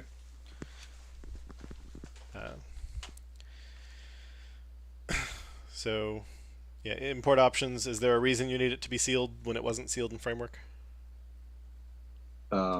No, that's just sort of standard practice, right? Oh, yeah, but if it was public before, people might, yeah. A, yeah, it should match .NET Framework, and B, the guidelines actually say you have to justify being sealed as opposed to you have to justify being unsealed. There are many people who don't like that guideline, but it's the guideline we've had for 20 years.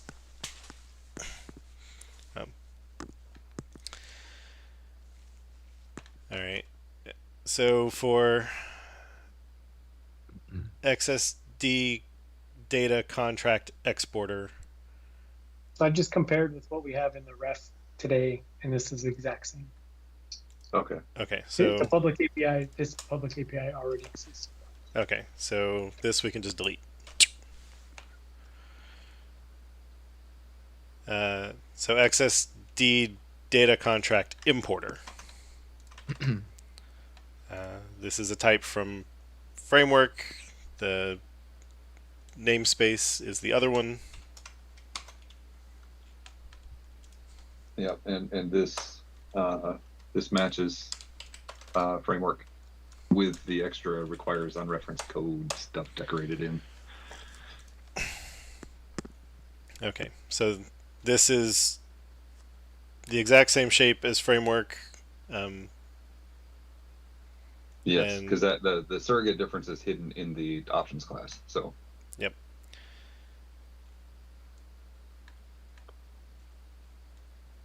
All right, so easily approved as a lift.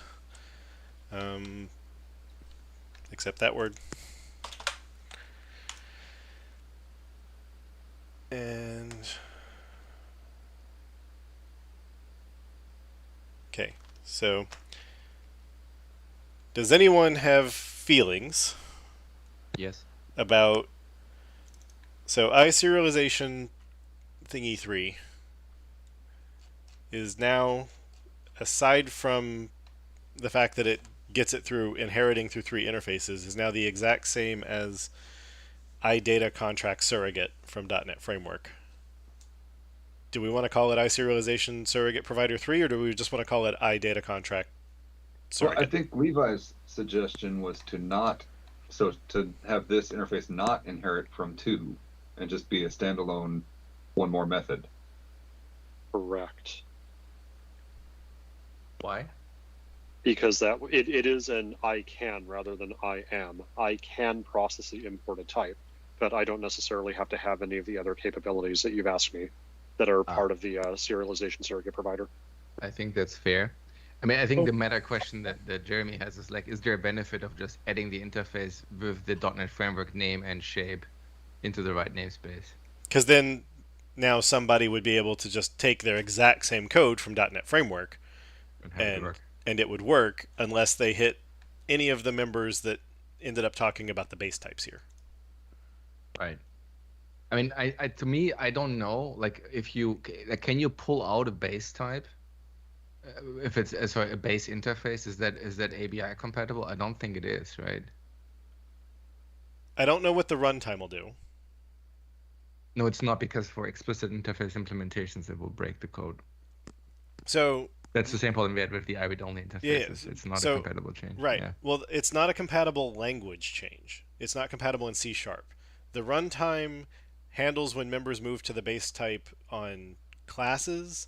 I don't know what it does for interfaces Yeah, I don't think it works for interfaces for the same reason because the slot gets named with the interface yeah. name. I think it's effectively, the V table has a size depending on the interface. So if you move the bemmer down, it's a breaking change. So in that case, I think since the shape isn't compatible, I think we should not name it the same thing because then it's kind of like the worst of all worlds. So that means we either do what you have on screen or we do what Levi said. Okay. So yeah. So Levi said, aren't we going to call those other methods? Like the options class has one of these as a property.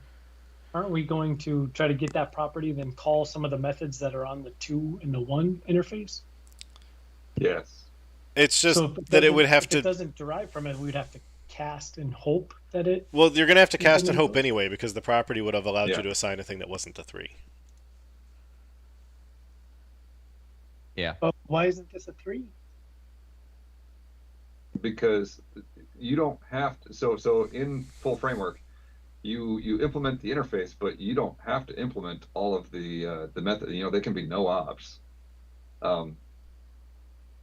So Yeah, so they implement each one of those methods as a no op. So change. So I have no idea how broad the universe is in this space, but from an abstract concept, it's this interface previously shipped. So people who've already ported their concepts into core may have already said that they implement iSerialization surrogate provider. Those providers, assuming that they are hitting the full complement of what they need to do, and they were going to no-op everything on the 2 and 3, they could just use them as is from existing assemblies. But if we make this take a 3, they now have to put the 3 on their thing and recompile. So Yeah. if it's actually usable as light up functionality in the importer, to use the 2 or the 3 here, instead of it's just going to throw of I'm sorry you didn't give me enough members, I can't work with this, then I think this being a 1 is correct. But if it's going to throw of look, if I can't call the code dom thing, we can't play ball, then this should say 3. Yeah, that is the idea. And to be honest with you, I think 98% of the cases aren't using the code dom override anyway. So Right.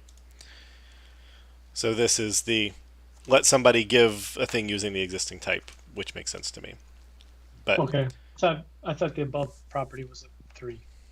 So that makes more sense now that it's an ICANN. yeah. So I think I agree with naming it like an ICANN and then not inheriting.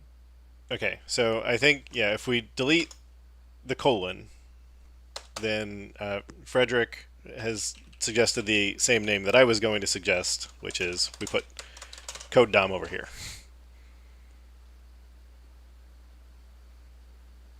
Which so iSerialization surrogate code dom provider, or iSerialization code dom surrogate provider, or wherever the word code dom should go. Yeah, I would move code dom before surrogate. Because code dom provider's a thing, so fair enough. Could also be an code dom serialization surrogate provider, like wherever the artifact code dom should go. That's now expressing the capability of this, and we've gotten rid of the hierarchy. So, and then that also solves the problem of if you need to extend the 2 interface in inbox, you can. 3 is still available.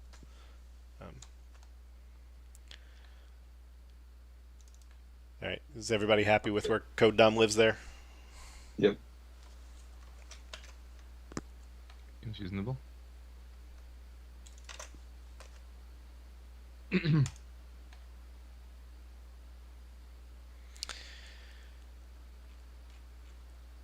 All right. So it looks like we actually finished.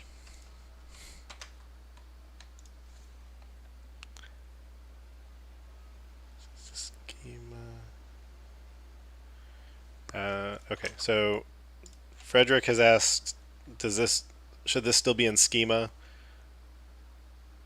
And I don't know. 2 got put into Schema, I think. 2 is just serialization. Okay. So Schema only lives in this package, but I think we got rid of that notion. Well, because I thought we made all of the types of the previous one be in Schema.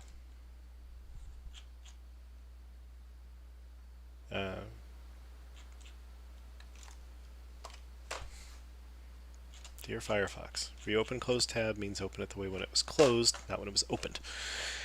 Okay.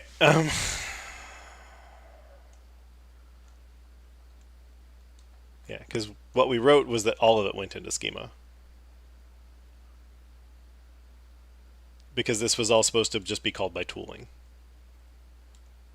If I serialization surrogate provider 2 should have just been in the normal namespace, we can move it out. But Gotcha. Yeah, I don't know. I mean, it's weird because all of this belongs in the normal namespace, but maybe like I don't know, as a public API, it's you don't want to.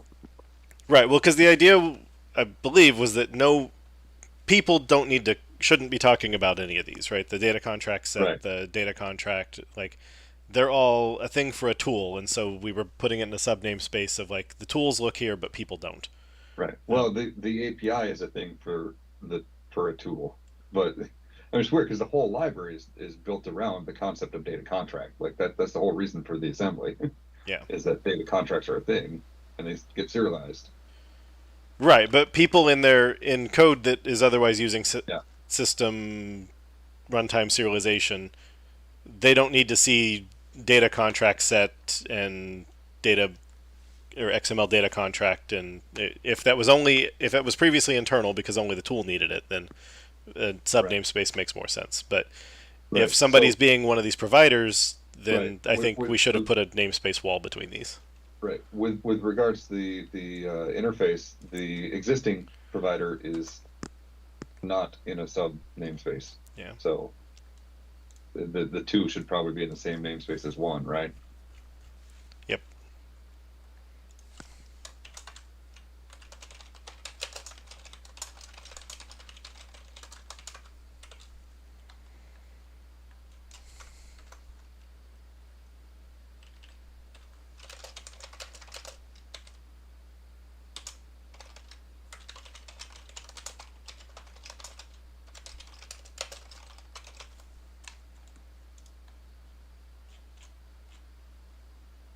Hey, look, got that right on the first try. Okay, so now that because I'm still over here. Right, so now it makes sense that this would not live in the schema subnamespace because that's only for things that tools do, and this is a thing that libraries might do. Okay.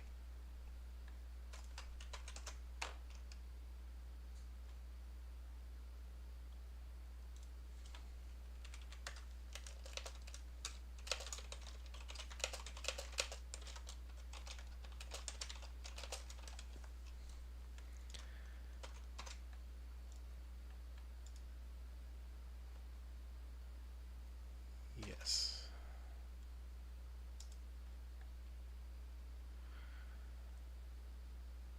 All right. Are we happy? I am. Steve happy as well? Yep, looks good to me. Perfect. That one's missing a close curly. I don't care. Now we just have to type in the code and ship the package, huh? Have we actually talked about the package itself, like naming for the package and binaries? I just used the same as this, the system runtime serialization schema. But if no one's actually had thoughtful conversation about it. I mean, that seems reasonable to me, unless Jeremy objects. That seems fine to me. I don't know that anybody would know to find it with that name, which is a little bit of a problem, but if this is basically just that, the SVC util tool written for core needs to reference it, then it'll do so, and anybody else who wants to figure it out can do what that tool did because it's open source. I'm sure the 2 people Matt heard of in 11 years, they'll find it. Yeah.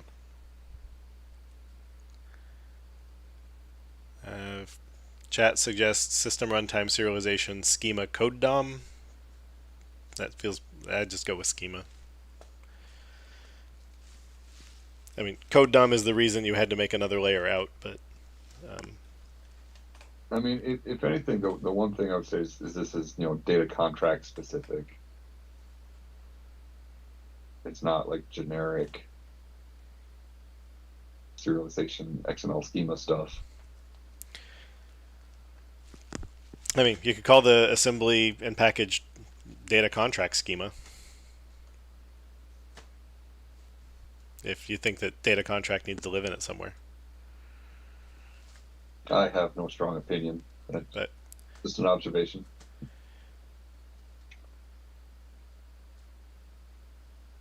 Yeah,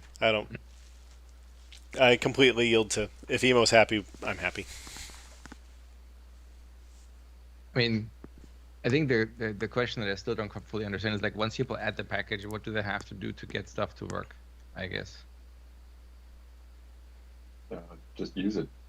I guess the one Well, I mean, place that somebody would actually need to add a reference to the package is... I mean, these APIs are for your tool, right? So, like, is the only party that would ever consume this package your tool then? Or is so in that case, the customers wouldn't actually use the package, right? They would just run the tool, right?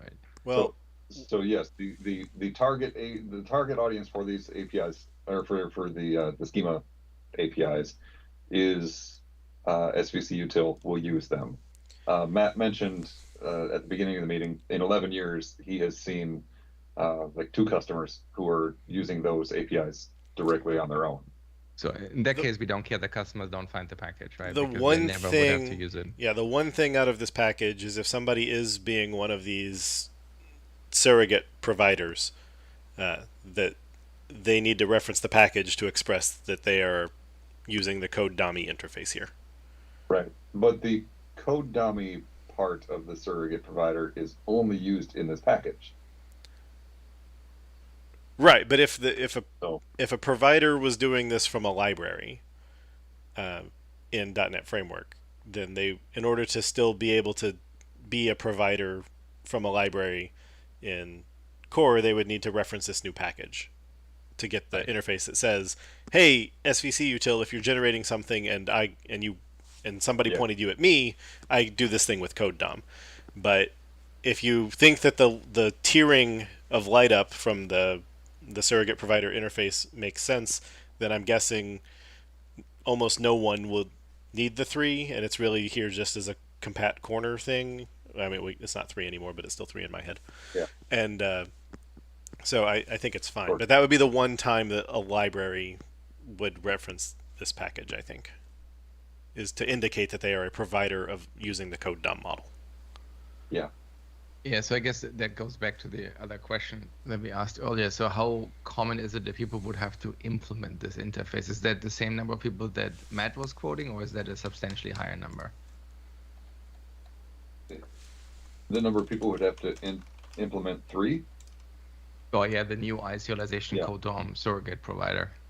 I like the shorthand 3. I don't think anybody is really. It's not a very. Matt's back. Maybe he has a better idea. What's the question? Like, how many people use this 9th data contract surrogate method? It's going to be very few people. Yeah, I don't think it's very common at all. Yeah, like super rare.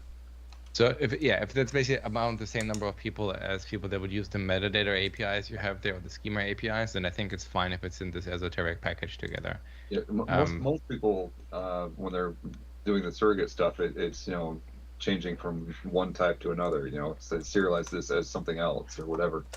This code dump part actually lets you manipulate the type that's being generated. pretty advanced. I don't think a lot of people do it. But if we'd had this over the last few years, some of the issues brought up where I'm reading WSDL and it's generating the wrong thing that I'm wanting, we could have solved by saying, oh, create a thing which modifies the code DOM, and you can switch out the type yourself. Like, we could have solved a lot of customer queries with this API. But looking at GitHub, there are only a maximum of 800 places that could have ever defined this, but so far they all are just everybody having their own copy of reference source. I've not actually found a place where anybody's even implementing iData contract surrogate from framework. So this does seem like it's exceedingly rare.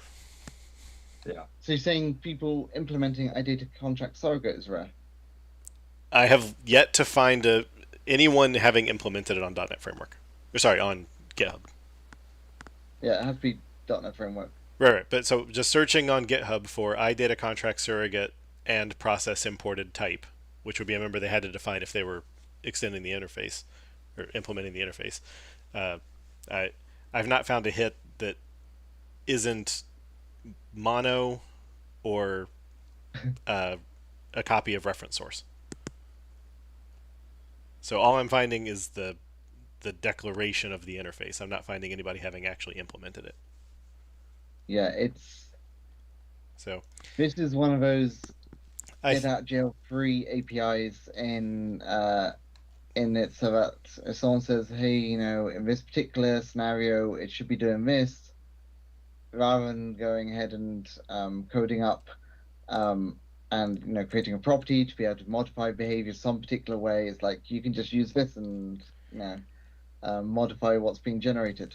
Right, but I think because our question really is, we have the only thing that a library might ever need to do with this package is pull in this one interface to say that they use code DOM for a thing.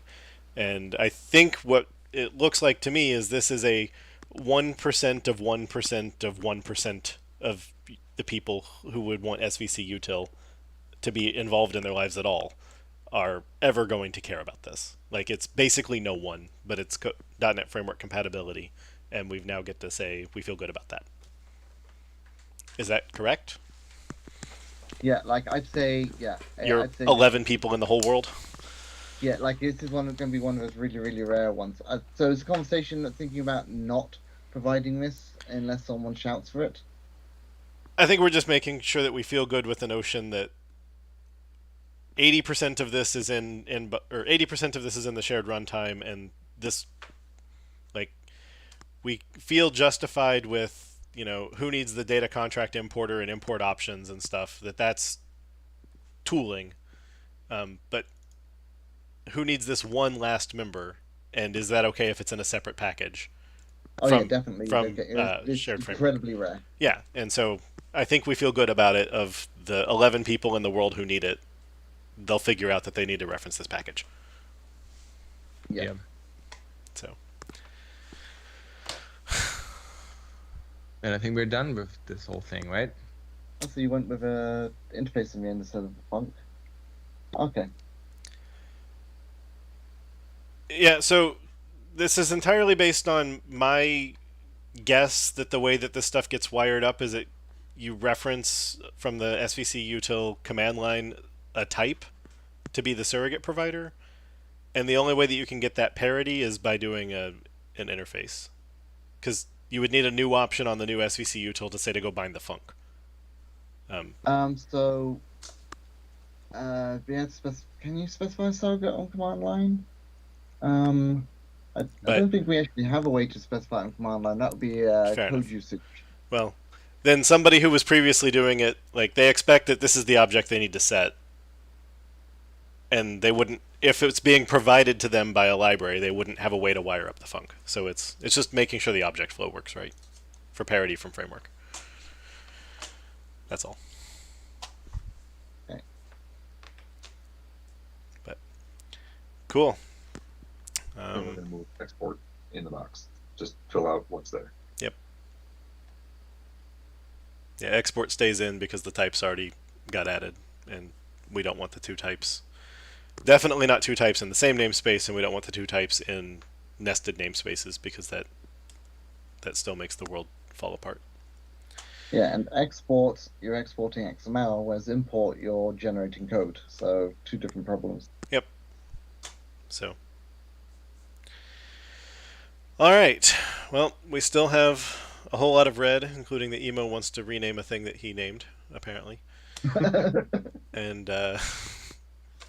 but we are out of time today, so thank you, WCF guys, and hope you're happy with where we ended up today. And for the rest of these red issues, we will see Tuesday. everyone on the same .NET time on the same .NET channel. But now it is time for lunch. And the good news is there's no more Thursdays. I canceled for now because if everything goes after plan, Tuesday we will finish the backlog. So even if it doesn't go after plan, once a week should be enough for now. Okay. Does the calendar know that? The calendar, as you can tell, at the bottom crashes, and I haven't investigated why. I'm sure it's not my fault though. Well, sorry YouTube, the calendar's broken, but the dev in charge, emo, is aware of this, so the bug has been filed. The good news is now it's just always the same time. Fair enough. All right. All right. All right. See you guys next Tuesday.